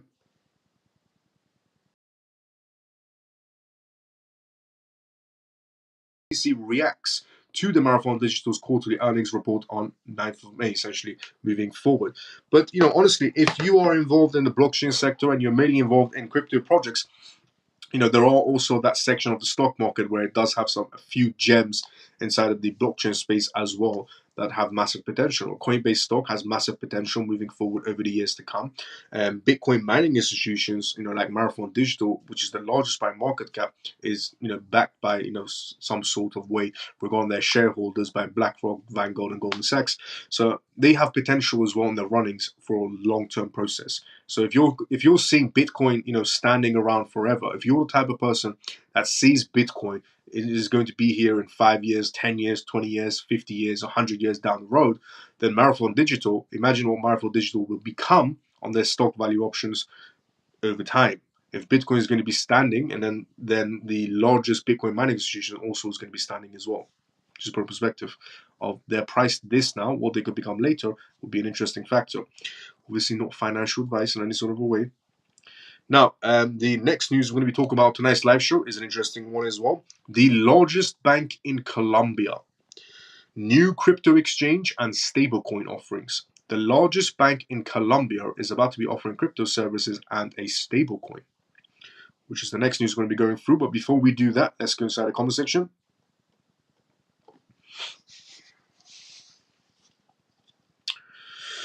So,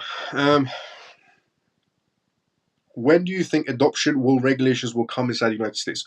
When do I think adoption and regulations will come inside the United States? I think we're going to see that happening this year, slowly. Definitely, we're going to be seeing regulations coming in slowly this year as well inside the United States. The presidential elections will definitely have a major factor to play into it. But also going back to what the CFTC said, the CFTC yesterday I was talking about on the live show, where he mentioned that there is progress being made. So a lot of people, talk about, oh, the US is going through regulations, this is happening, that is happening. But it's good to hear from perspectives like the CFTC chairman, Rostam Benham, where he talked about how there are actually things happening behind the scenes inside the United States, and there is that progress happening inside of the crypto sector, and that essentially we are getting slowly towards that rules and regulation sector inside the United States, and that's coming from the chairman Rostam Benham, CFTC chairman. So it's good to get perspectives like that on that point of view. So we're not that far. I think this year as well, I'm on the same page as Rostam. I said this year as well before Rostam even came about, of saying these things. Anything that comes out of Switzerland is great. That's where CoinMove is making their wallet from, right? CoinMove. I don't think it's going to happen until the end of the year, maybe January or next year. What happens to crypto when regulations come in? Now, by the way, when I said regulation, I didn't mean every single regulation, that is going to be coming out this year. I meant it's going to be spread. Some this year, some next year, and some this year and the rest next year, essentially. So I do mean it's going to be spread. It's not going to be coming overnight regulations on everything. Just so clarify that as well. So what happens to crypto when regulations come in? Well, it'll become a much more stricter place inside the crypto space. A lot of crypto platforms will delist a lot of projects. I mean, we've already seen that happening with Canada telling quite a lot of crypto exchanges to delist certain stable coins, to delist certain privacy projects, and so on. Then we have OKX Exchange coming out and saying, they're not going to be listing any sort of meme coins anymore because, things are becoming serious inside the crypto space. So a lot of projects will get delisted. That's guaranteed. We're already seeing that happening, and we don't even have that many regulations yet. We have some, but we don't have that many. I'm already seeing that happen inside the crypto space. A lot of platforms are, delisting quite a lot of projects. So things will become a lot more tighter, a lot more regulations, a lot more restrictiveness.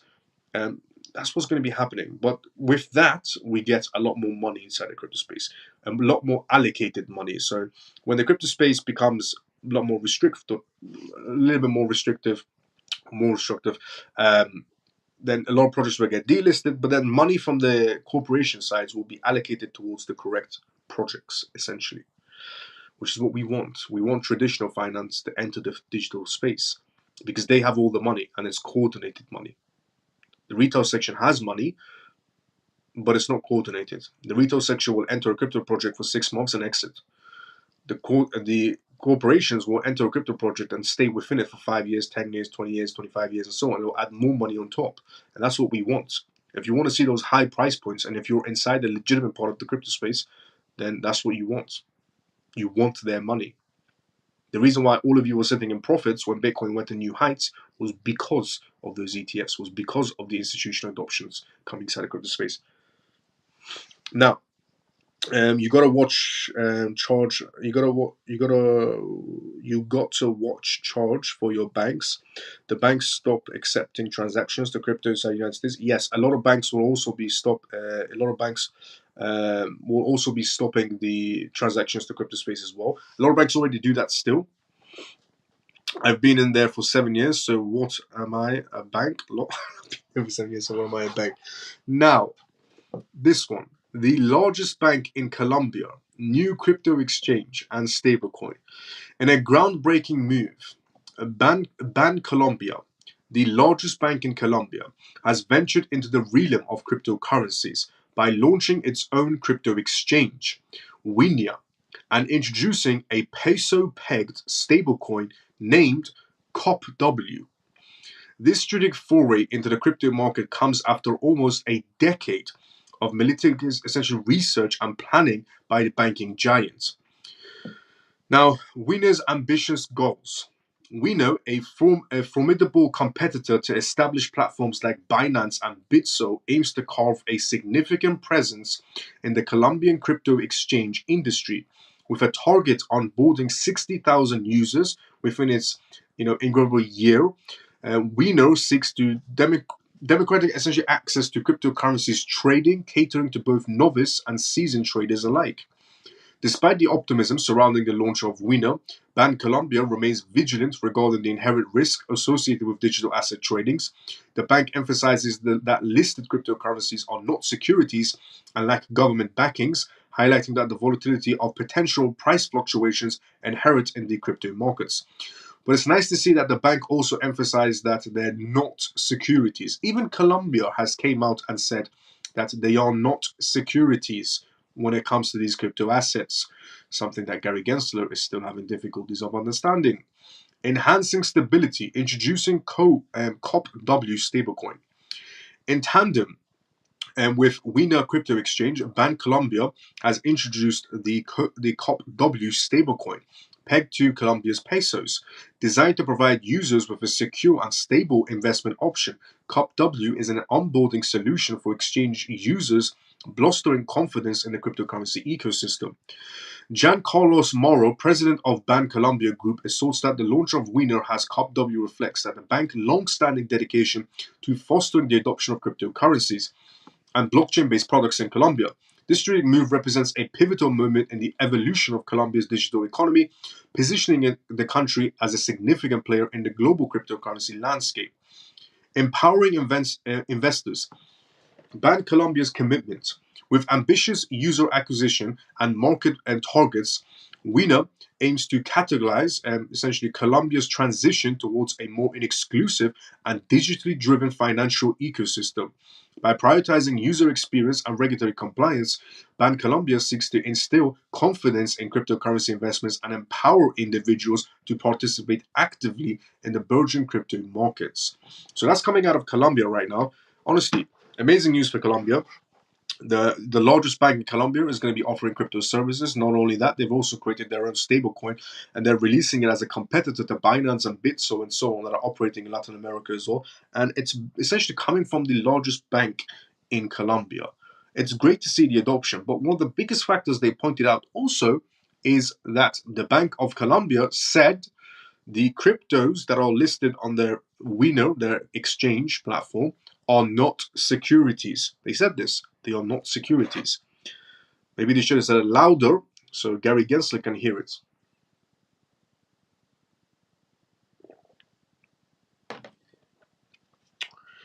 Now, but honestly, amazing news coming out of Colombia. Amazing news coming out of Colombia. The next news we're going to talk about tonight's live show is Revolut.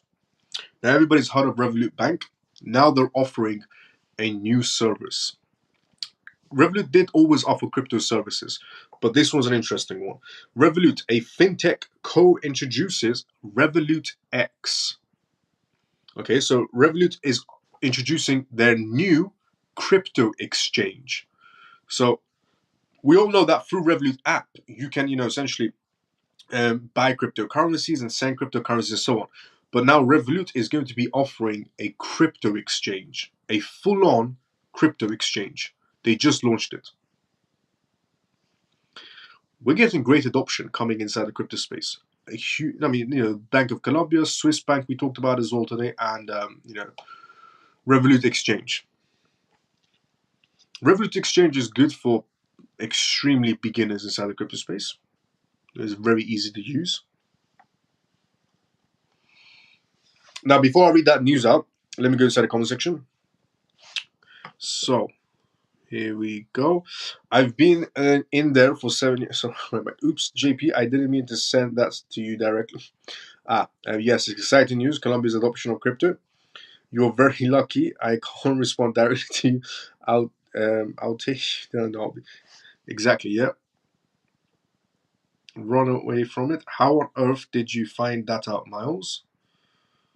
How on earth did I find out about Colombia launching? Regarding Colombia launching their own platform, or regarding Revolut X? Which one? I've got Revolut. Revolut X. I'm very good at finding news. Now, Revolut, a fintech co, introduces Revolut X, a crypto exchange. Revolut became the first traditional business company to introduce its crypto exchange, Revolut X. Today, explaining its unique and user-friendly features. Revolut is a global neobank and a fintech company based inside the United Kingdom that helps customers plan their expenses and savings more smartly. It has over 40,500,000 business customers, operates in over 150 countries and regions, and supports over 36 fiat currencies. Lately, the company has been involved in the crypto ecosystem, offering many services to crypto traders. It previously supported direct purchase of cryptocurrencies into MetaMask wallets through Revolut Ramp. However, on May 7th, Revolut announced its crypto exchange Revolut X, which supports over 150 tokens and supports trading in around 45 countries. It's great. I mean, they're good for, essentially people who are new to the crypto space. They're easy to use. Objectives and availability of Revolut X. The platform has a desire, and its design is to to compete with existing popular crypto exchanges by offering user-friendly and low buy and sell transactions of cryptocurrencies. The developers aims to increase trust and transparency in the crypto space. The company is entirely committed to doubling down on crypto trades in the medium term. In a LinkedIn post, Rosie shared a video that discusses the platform's advancements compared to other available platforms.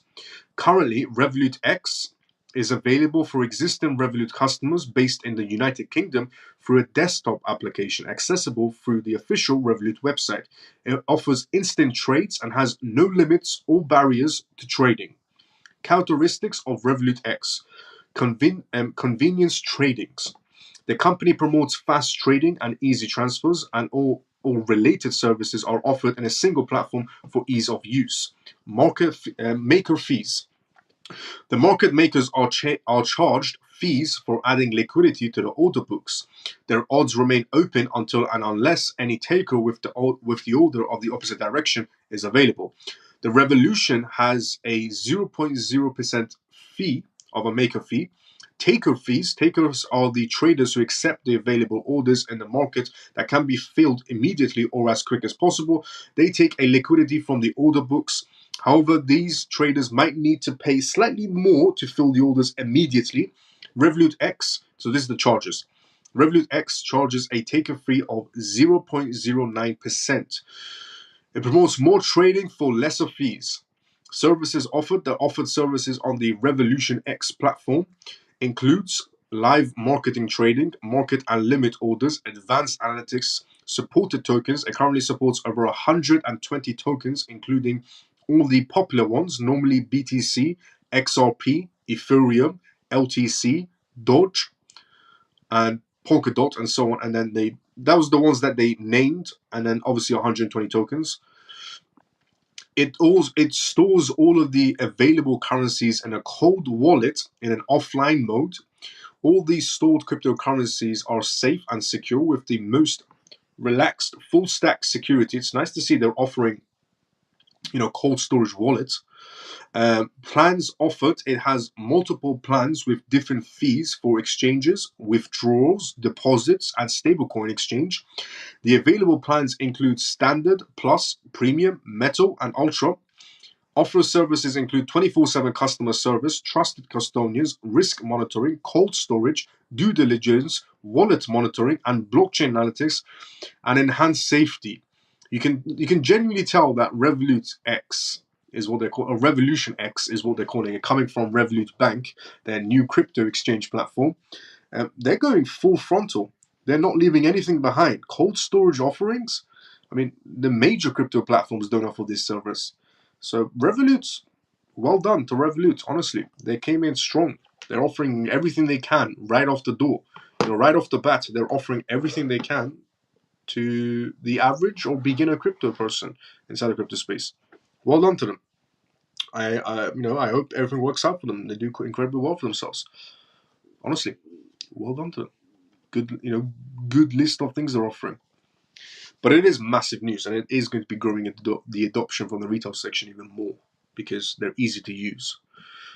Somebody would struggle using Binance if you don't know how to, use the crypto space. Inside of the crypto space, a regular person will struggle to use Binance, but a regular person would have better ease of use using something like Revolut X.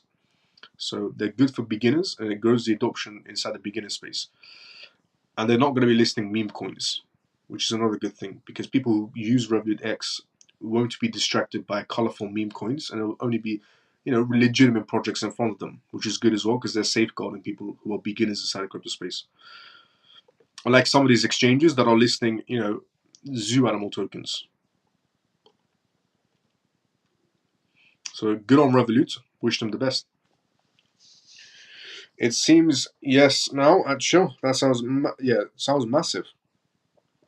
I'm looking into this for sure. It's a very good bank. It is. I use Revolut all the time as well. The bank itself, I use all the time. To me, that's a red flag. That's too soon. I wish them all the best too, but you're not thinking is kind of too quick, too soon. I mean, they've been in the game for a long time. Regarding, is it too soon for Revolut to be offering these services? I feel like they did the pipe work for it. Okay, so Revolut was smart, and I'm guessing this was their end goal. One of their end goals, because Revolut first, got their FCA license. Then they started offering banking services. Then they started offering stock services. All of this under the FCA, the Financial Conduct Authority. Then they started offering crypto services. And then now, then they started offering lots of bonuses for travel and so on and so on. And now they're going to be offering a full-on crypto exchange service. So they laid in the pipework. I'll be honest, it doesn't seem like it's too soon at all. They definitely laid in the pipework, step by step. And now they're at this stage. I don't think it's too soon at all. I think they definitely laid that pipework in. But I understand also where you're coming from as well. But they genuinely does look like they laid the pipework in. With the FCA licensings, just being a bank first, and then the licensings for stock market, and the licensings for crypto, and then the licensings for that and that and that. And now, they can fully go and do an exchange.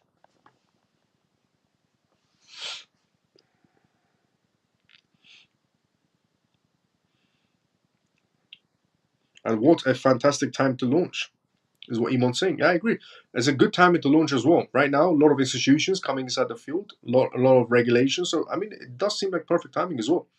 Revolut offered me last year to buy crypto, but I would love to know what they're backed by. And Revolut did say they're going to be showing full transparency, which is good as well. They're going to be offering full transparency. So they said they're going to be offering something that's not inside the crypto space. So they came out and basically said a lot of people aren't transparent inside the crypto space, but they're going to be showing full transparency, regarding what assets are backed by what on a one-to-one basis ratio. Full transparency they're going to be showing. So, the next news we're going to talk about tonight's live show is this one. Gary Gensler says it's our fault the SEC appears so focused on crypto. And he had a conversation essentially on CNBC. So Gary Gensler was on CNBC recently, and this is what he's talking about. Gary Gensler says it's our fault to the SEC's appears so focused on crypto. We'll go through that now after I read the conversation. So here we go. I totally doubt what you're saying to. I totally doubt what you're saying to. Miles, can you confirm that the crypto brought on Revolut we will own as per the system now? No. Okay, if you want to safeguard yourself, there's nothing better than a cold storage wallet. Okay, keeping your money, keeping your crypto on an exchange or a hot wallet is a big no. Is a big no. Do not do that. So any exchange. Forget about what the title of the exchange is. The title could be Binance, the title could be Coinbase, the title could be anything. It could be Revolut X. In general, hot wallets and exchanges is a big no. If you want to store your cryptocurrencies, self-custody is always the better option. Cold storage, self-custody is always the better option. You want to move around assets, buy and sell? Sure, keep some assets on a crypto space. I mean, keep some assets on the exchanges, on the hot wallets. But if you want to store them, cold wallet, always. Tangem is a great cold wallet as well. Just put it out there. Also, if you're not very tech savvy, Tangem is also easy to use as well. And the securest out of all of them, to be honest, because Ledger has been compromised twice, one through emails, one from within, and the employee of Ledger that compromised Ledger obviously got fired. Trezor has been compromised as well through their emails. Tangem is the only one that's never been compromised, just for perspective as well. Mouse, can you? So yeah, so now I can't confirm that because cold storage wallet is always the better option. When I see that, I would be perfect because Tether bye-bye. No, I mean, I agree and what you're saying, what Revolut is doing. I just want to see what they're backed by. Yeah, no, I understood that, JP. I understood. You want to, because I want to see as well, what they're backed by as well. If they're going to be full transparent is the real question. But we'll see when they fully, fledge into it and maybe start showing us the transparency side. But yeah, genuinely do wish them the best. And I hope so. I hope it works out well for Revolut X. Now, next news on tonight's live show is this. Gary Gensler. Gary Gensler says it's our fault the SEC appears so focused on crypto. The US Securities and Exchange Commission crypto industry crackdown is counting a space, with Robinhood Crypto this week joining the growing pack of companies that have been served notice of impending enforcement actions by the SEC. Gary Gensler, the SEC chairman, wouldn't get into details on the Robinhood case or others when appearing on CNBC's Squawk Box on Tuesday morning, but he did field a question from host Aaron Ross Skorken about why the firm appears so fixated on crypto right now. In Gary Gensler's view, it has something to do with the financial media and crypto journalists.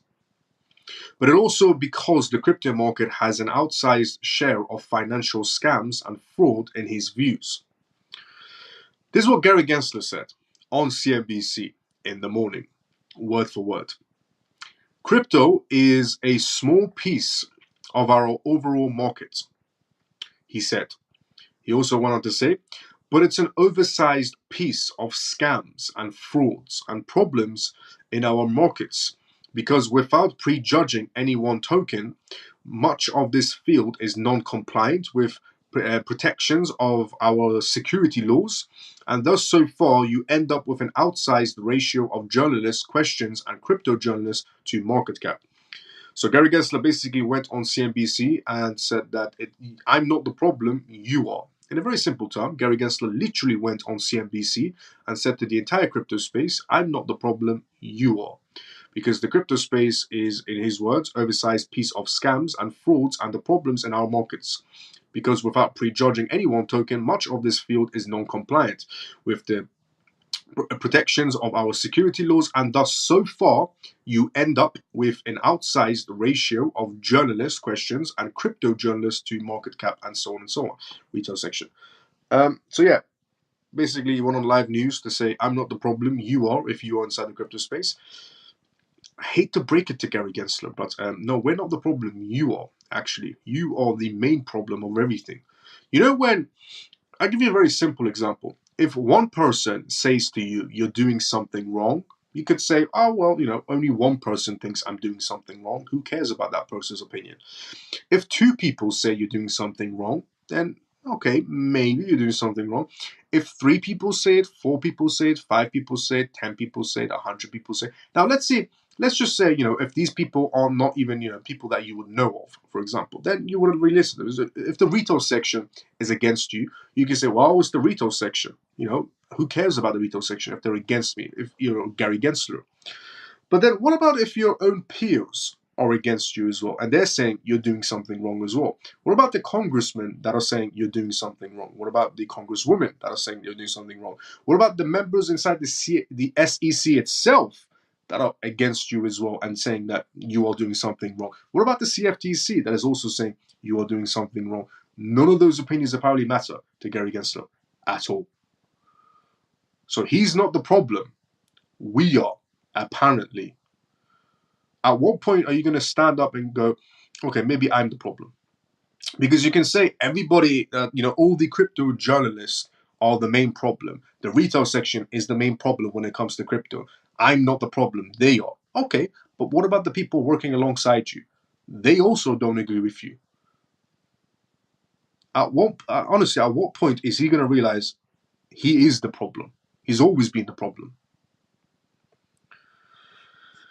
Gary Gensler, repeatedly boasted the idea of Sorkin, even wanting to ask crypto-related questions when Sorkin asked him if the amount of attention paid to the SEC's crypto enforcements was a function also of the fact that what your attention is. Gensler pushed back. No, it's not a function of whether your attention is. Gensler responded. Think about it. I've been on your show, a dozen times, and every show you ask about crypto. And my guessing is this will be the majority crypto interview. While the capital markets are $110 trillion, so it's also about whether the financial media is focused. Gensler also wouldn't comment on the recent lawsuits with Ethereum software firm Consensus, which filed a primitive, essentially suit against the agency after it served the firm a Wells notice over its MetaMask wallet. A Wells notice is a letter the SEC sends when it intends to bring an enforcement action against a business or an individual. It means a lawsuit against Consensus is likely on the way. But Gensler likewise wouldn't comment on whether the SEC sees Ethereum as a security or a commodity in Consensus suits. The firm alleged that the SEC has already been essentially internally referring to the Ethereum as a security for a year now. Now, Consensus is seeking declaration from a court that Ethereum is not a security.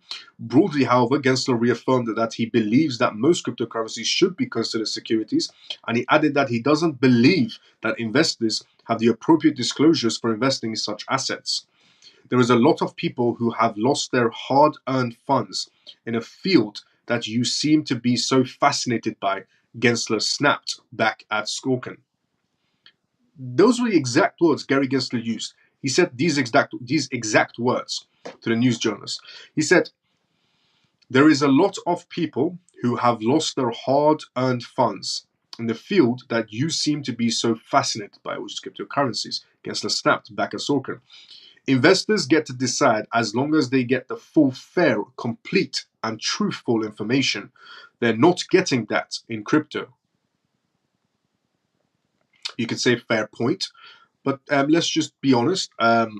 They weren't getting the fair, complete also from the stock market either, or any other sort of markets at all.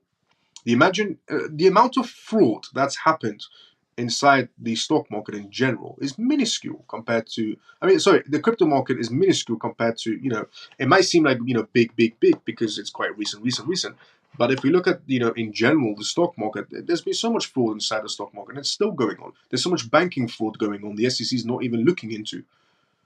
There's so much going on in terms of fraud using fiat, and they're not even bothered to look into it because obviously Gary Gensler has done such a great job on safeguarding everybody using the US dollars. Now he decided to himself, I need to safeguard everybody to using the cryptocurrency space, which is absolutely absurd because he struggled to control one market space, and now he thinks he has the handle on everything. You have the handle on absolutely nothing. Gary Gensler, you don't even have the handle of your own life in general.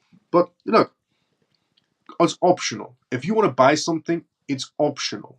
Okay, so the ideology of you getting fooled into buying something, at the end of the day, it's up to you. Everything is optional. If you want to buy something, it's up to you. If somebody tells you this is, if you buy, for example, if somebody tells you if you buy this, you can't even see it. If somebody tells you to buy this, okay, and they say if you drink this water, now you can see it. If somebody says to you, if you buy this, also a good water brand as well. But if somebody, my number one water brand they go to, if somebody tells you to buy this and they say drink this water and you'll become a millionaire overnight, it's optional. If you want to go for it, you can do your research and find out that okay, maybe this isn't magical water, or you can close your eyes and go for it. That's completely up to you. But blaming somebody else, bad idea. If more people took, essentially accountability, be better. Trust me. A lot more better. Now, the next news, by the way, we're going to be going through is QCP. QCP Capital wins Abu Dhabi license.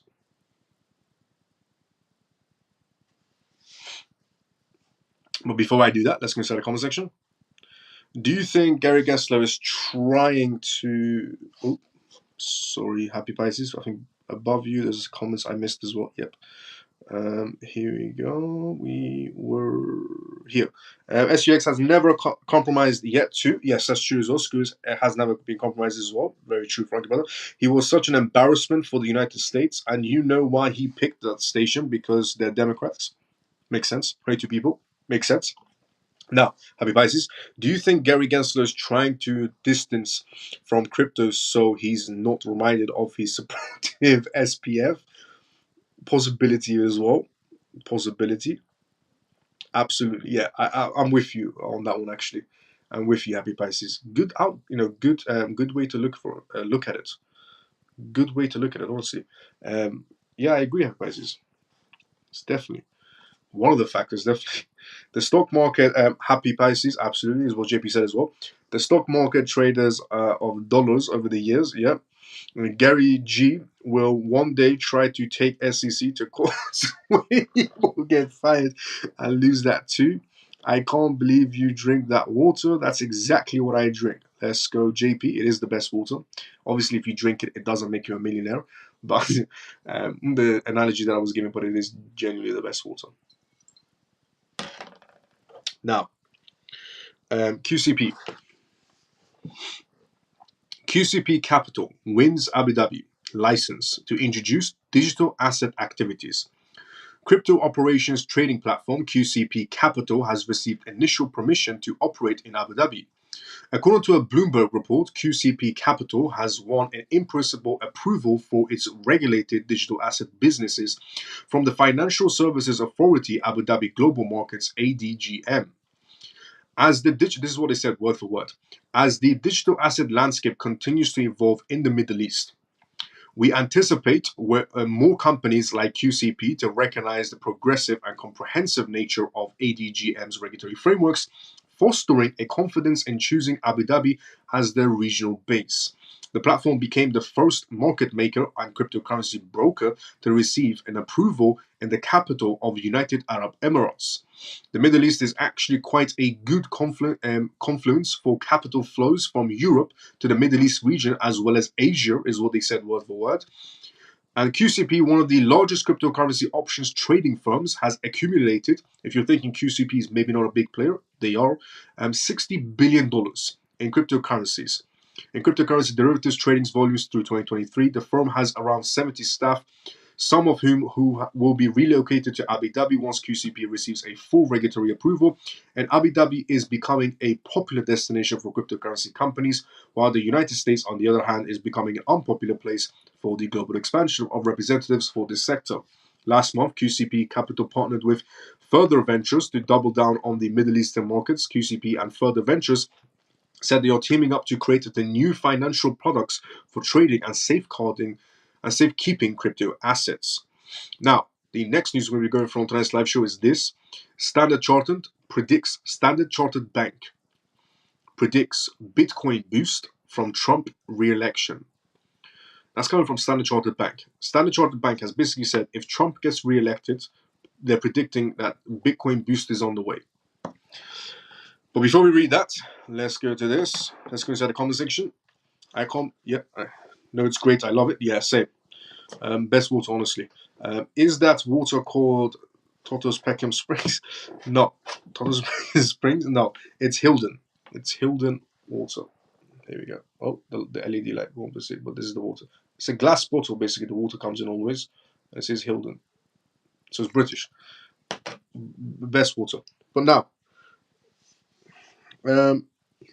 everything is going to boom, yeah. Everything's going to moon, yeah. So, Standard Chartered predicts a Bitcoin boost. I agree with JP. Everything will definitely boost, 100%. Standard Chartered Bank predicts Bitcoin boost from Trump re-election.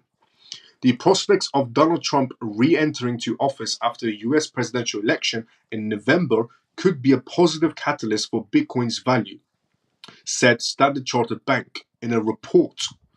The bank suggests a Trump re-election victory could lead to a more crypto-friendly regulatory landscape. This is what it said, word for word. We think that a second Trump administration will be broadly positive via a more supportive regulatory environment, the report stated.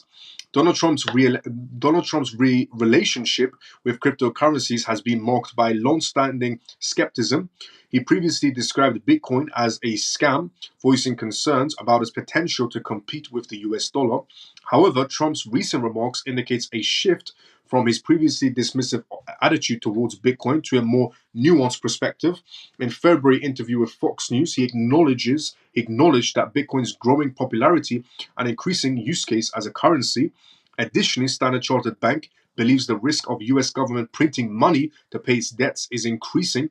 This could weaken the US dollar, and in this scenario, Bitcoin could act as a hedge against de-dollarization and waning confidence inside the US Treasury markets.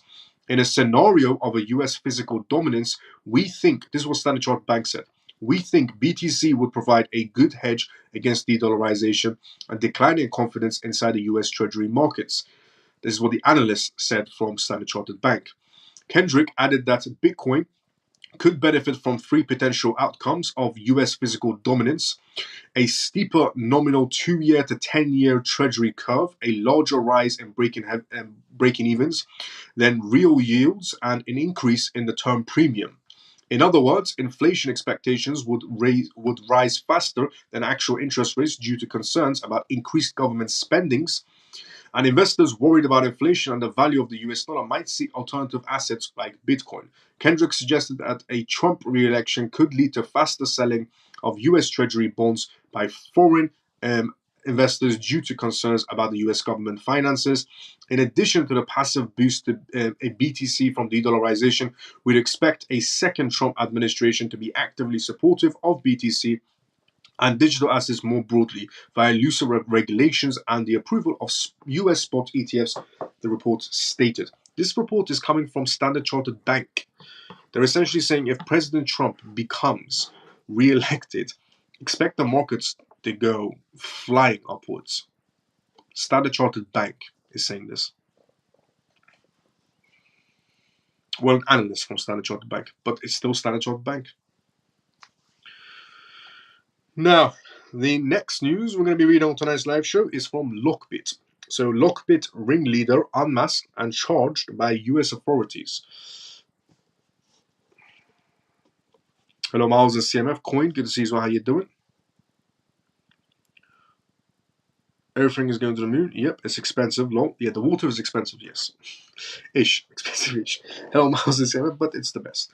And what country do you think will be the first to bring out an XRP ETF? Which country do I think is going to be the first to bring out an XRP ETF? Hong Kong could be the first one, definitely.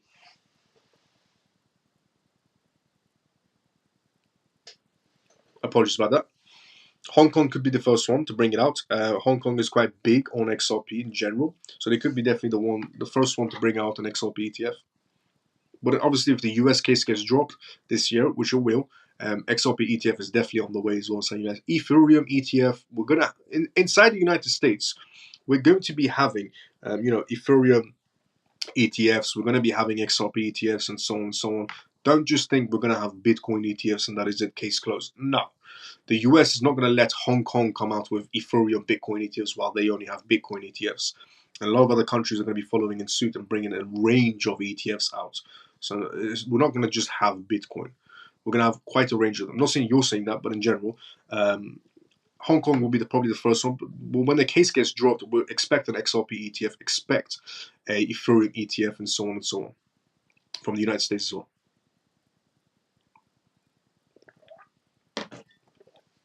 Now, Trump doesn't have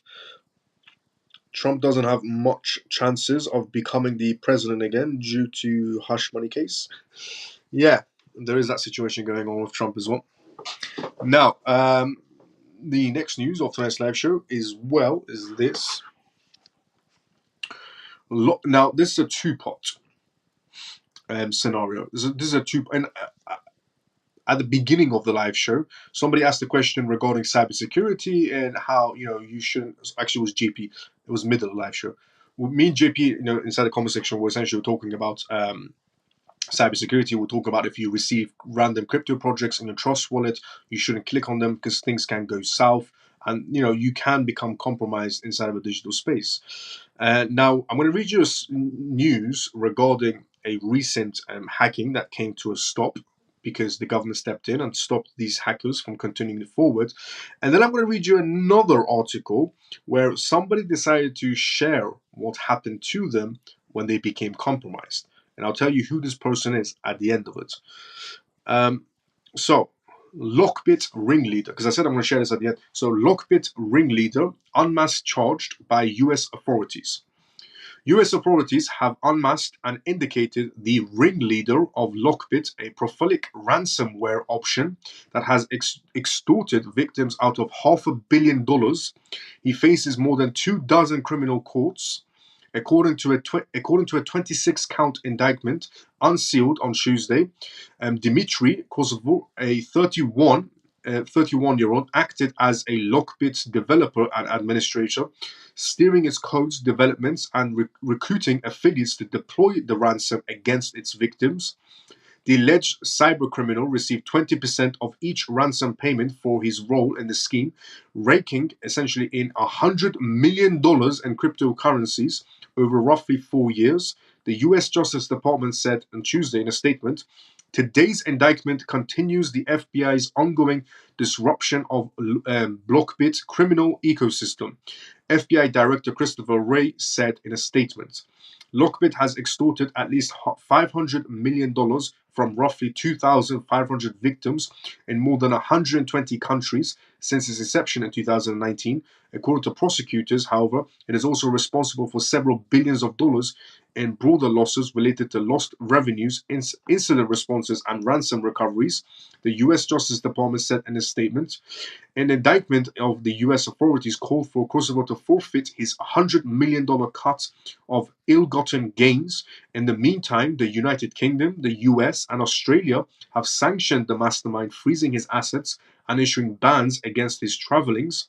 The United States State Department is offering $10 million reward for information leading to Kosovo's arrest. This latest indictment comes several months after authorities took steps to shatter the ransom operation. In February, international law enforcement seized Lockbit's infrastructure, effectively disrupting its operations. Around that time, the US authorities also charged 2 Russian cybercriminals with deploying Lockbit ransom against a slew of company and groups.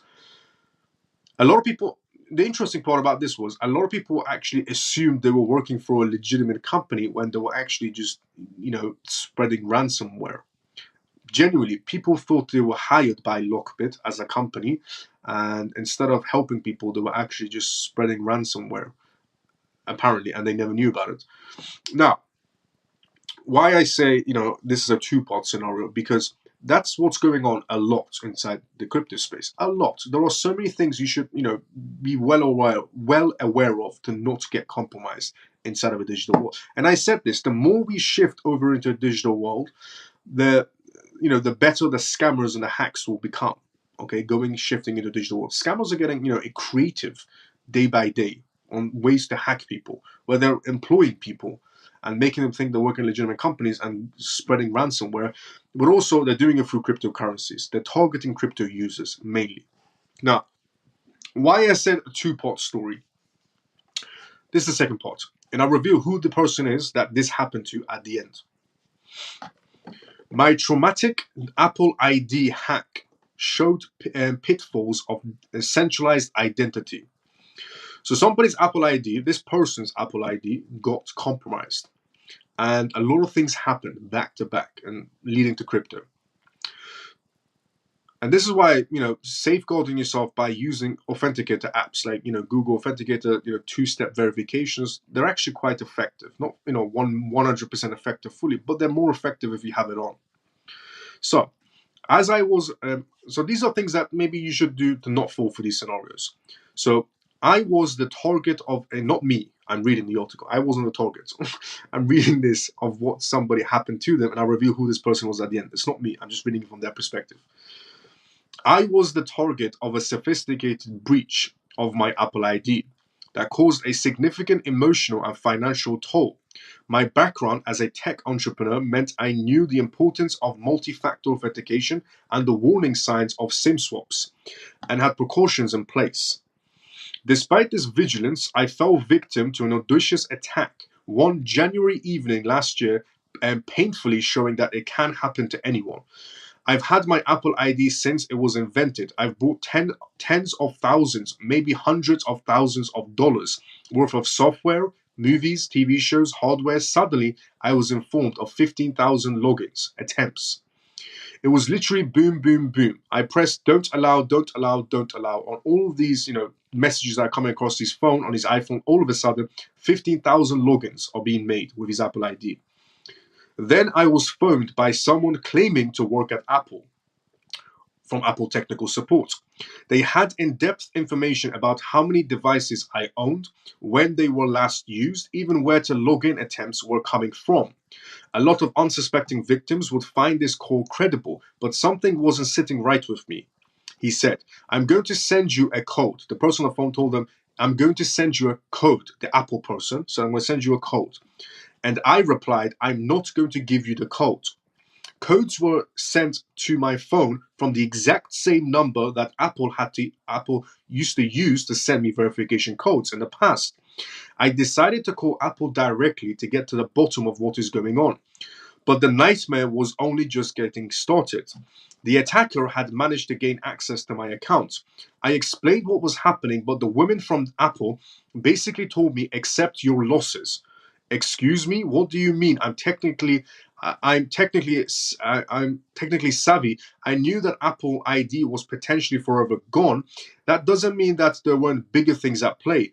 I had NFTs and art I kept for 2 years. I had access to a lot of corporate accounts, brokerage accounts, all the sorts of stuff. And she just kept repeating, accept your losses, accept your losses, accept your losses. I was in a race against time to protect my assets and began moving my fiat currencies to a safe location. But my crypto had already been transferred to a wallet out of my control and liquidated. I then get an anonymous call from someone using a voice modulator with a chilling message. Check your Telegram. Messages were sent that said my Apple ID and my assets would be returned if the phone numbers and email addresses of 3 other people were handed over. So essentially the hackers will say, and at the end the FBI gets involved, but the hackers essentially said to this person, this is step by step of what happened. The hackers said to this person on Telegram that Give us 3 people in return, and we'll give your Apple ID and some of your money back. But I refused, telling the attacker he picked the wrong person.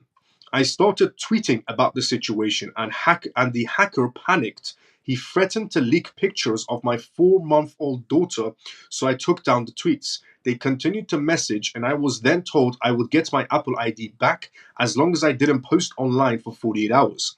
But 3 days later, the goalpost had been shifted once again. Now the attacker was demanding $50,000. Normally, what I do is find people who are usually having affairs. This is what the attacker said. Essentially, normally what I would do is find people who are having affairs, doing something wrong, or have sensitive information that I can extort them for. The cyber criminal told me, months of terror. For the 3 months that followed, the attacker was trying to extort and terrorize me. Stress I had to conceal from my wife and daughter. To make matters worse, my Amex and Chase withdrawal limits were slashed and my credit rating plummeted. Under the tent, I continued to exchange messages and calls with the man who stole my identity, building up gigabytes of evidence. Little did I know that the walls were already closing in on the attacker. The criminal was already on the radar of law enforcement after being indicted for SIM swaps. And detectives soon realized this was the tip of the iceberg because stolen funds had been used on Cash App and Venmo. Investigators were able to connect the dots and identify me as the victim in this scenario.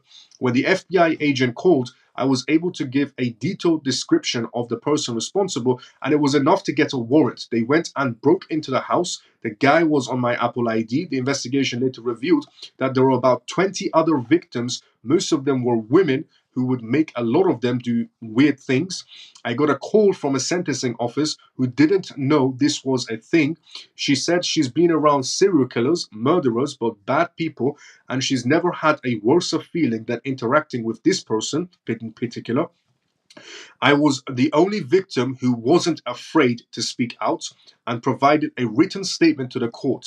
The power of those words led the judge doubling the sentence to 8 years without parole, even though the hacker had pleaded guilty and snitched on his associates.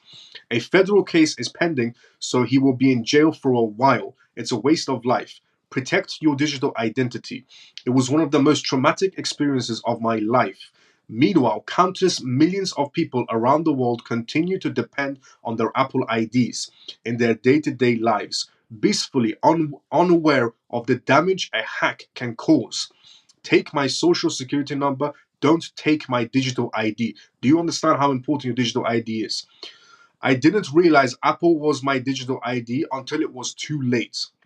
The attacker, do you understand how important your data is going into a digital world now? The attacker was a part of a wider, sophisticated scheme with scammers breezingly advertising job vacancies to join them. People then join who think they are genuinely working for Apple support when they are unwittingly involved in the financial crime. They're employing people. That's how big the organization was. New speech recognition solutions are urgently needed to protect the public, especially as someone's voice can be recreated and abused in under 30 minutes. Digital IDs will be the foundation of Web3. Without them, we really cannot verify who we're speaking to. Our communication stack as a society, as civilization, is embarrassing right now. A true digital ID allows you to take custody of your own data and solutions. I can take information from my doctor and keep it in my storage. I can protect my financial information and take all that too in Web3. This is how important your digital ID is moving forward.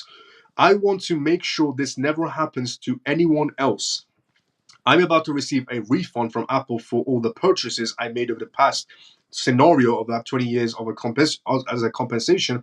I would like to share these top tips to essentially for other victims or people that might fall for these scenarios. This is what he said, the bullet points.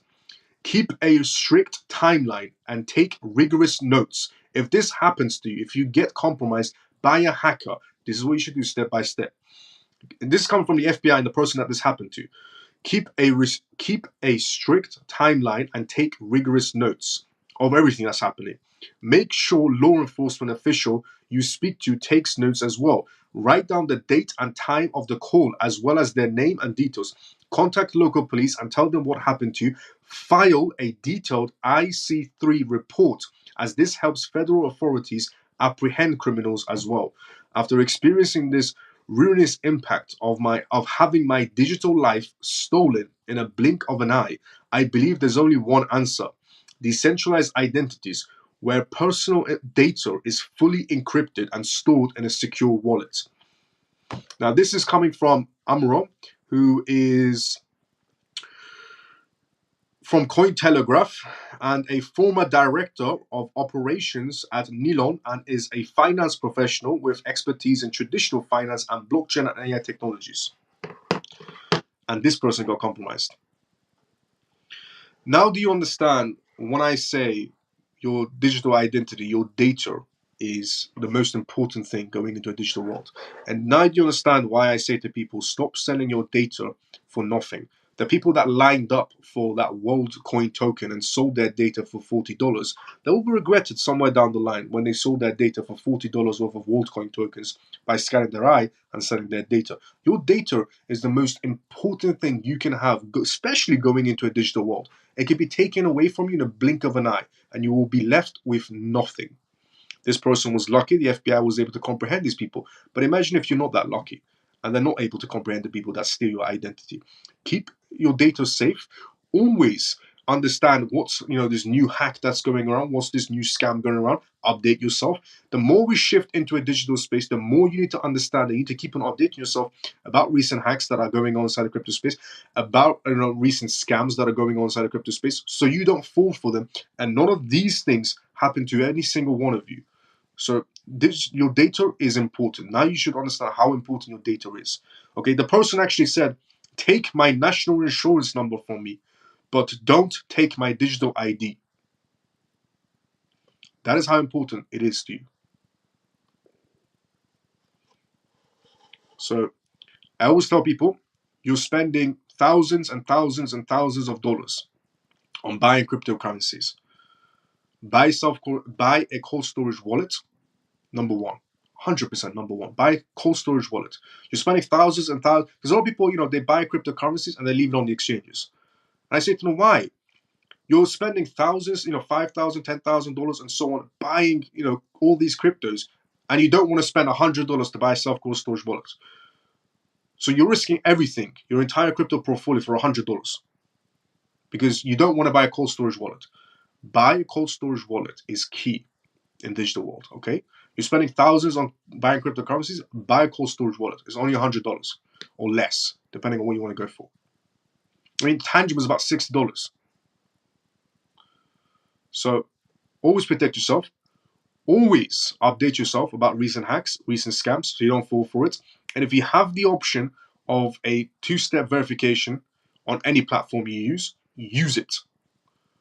Okay, otherwise you're putting your entire life at risk. You might think you will never be targeted. You might think in the back of your head, oh, I will never be targeted. Who might they target?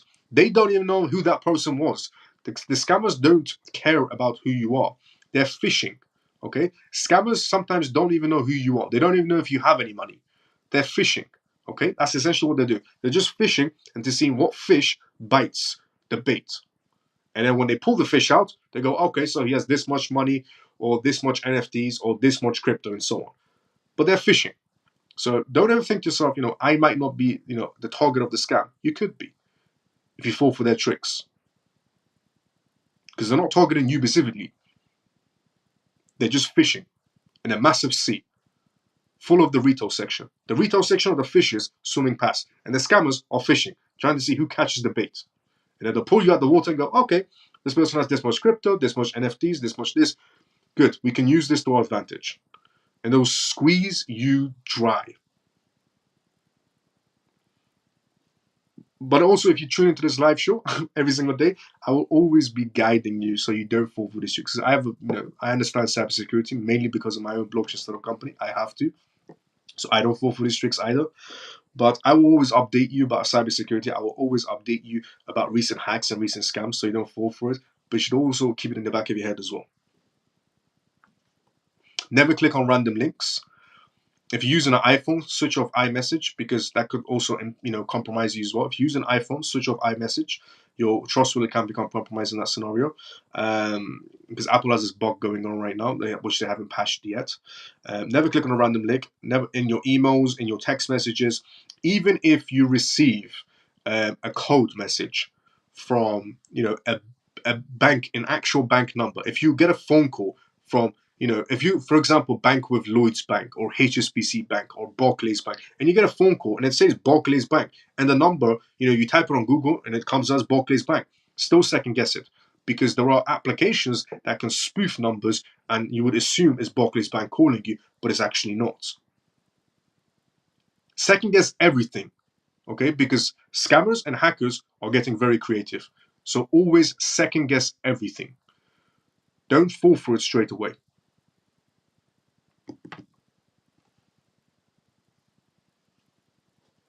Because they can spoof numbers by calling you. They can spoof text numbers as well. So you would receive a text and you think, oh, my bank just sent me a text, because it's the number that your bank would normally use to send you a text, but it's not your bank.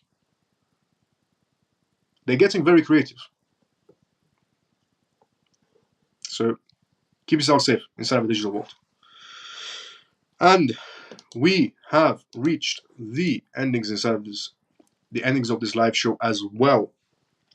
If you're watching this live show for the first time ever, drop a follow, drop a like. If you're watching on X, drop a follow, drop a like. If you're watching on YouTube, drop a follow, drop a like, and tune into it every single night. We talk about recent news, we talk about how to safeguard yourself, and we do Q&As as well. We talk about the blockchain space, we talk about cryptocurrencies, CBDCs, regulations, politics, because it all plays into one. And we also talk about cybersecurity in this instance, and we do Q&As, which means you ask the questions, I give you the answers. And you can tune into this live show every single night at 11:25 p.m. Good evening, Miles. I went back by mistake. Let me go back down. So, we were here. The FBI was involved, the whole situation, yeah. It was awful, but you have to know what you're doing, yeah. Wow, what a story. Could same apply to Google Pay and yes, it can apply to Google Pay, yes. I have to go, Miles. Work calls. Thanks for the variety of news today. No problem, Shelly. Shelly, see you tomorrow as usual. I do not click on any links you don't know. Yes, definitely not. Also, we are at 5,700. Thank you, Shelly, for letting me know about the updates. Thank you. And that's amazing. Let's go. If you have an iPhone, put it on airplane mode. If you're on crypto only, yep. Thank you, Miles. And CMF, have a great night. And see everyone tomorrow. Mike, see you tomorrow as usual as well. Great night, Miles. Good night, Miles and CMF. Emon, see you tomorrow as usual as well. And the highlights of tonight were mainly, the Colombian bank that's launching. They're coming out with a stable coin, and it's called We Know. They have a pesos-backed stable coin, and also they're going to be offering a massive crypto exchange platform. And then we have Revolut X launching as well, massive crypto platform as well. We have Abu Dhabi giving a license. We talked about tonight as well on this live show.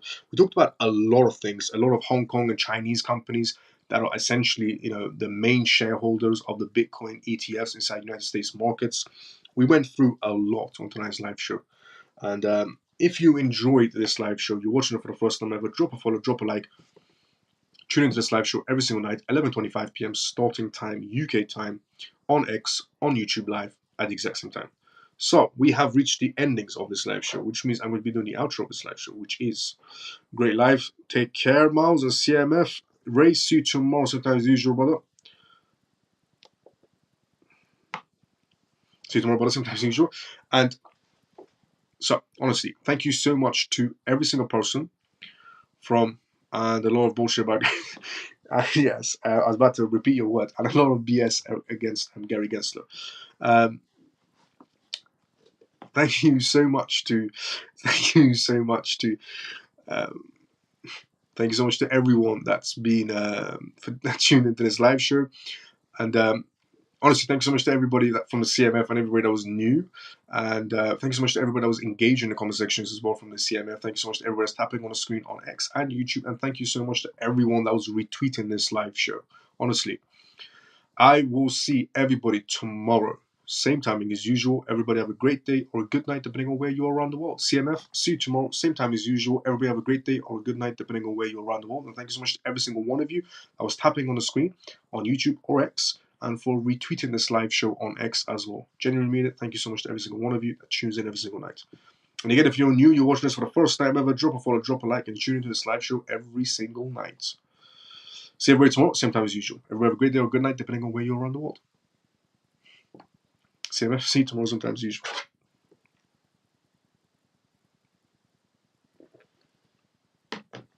You're the best. Let's go, JP. JP, see you tomorrow, but at the same time as usual.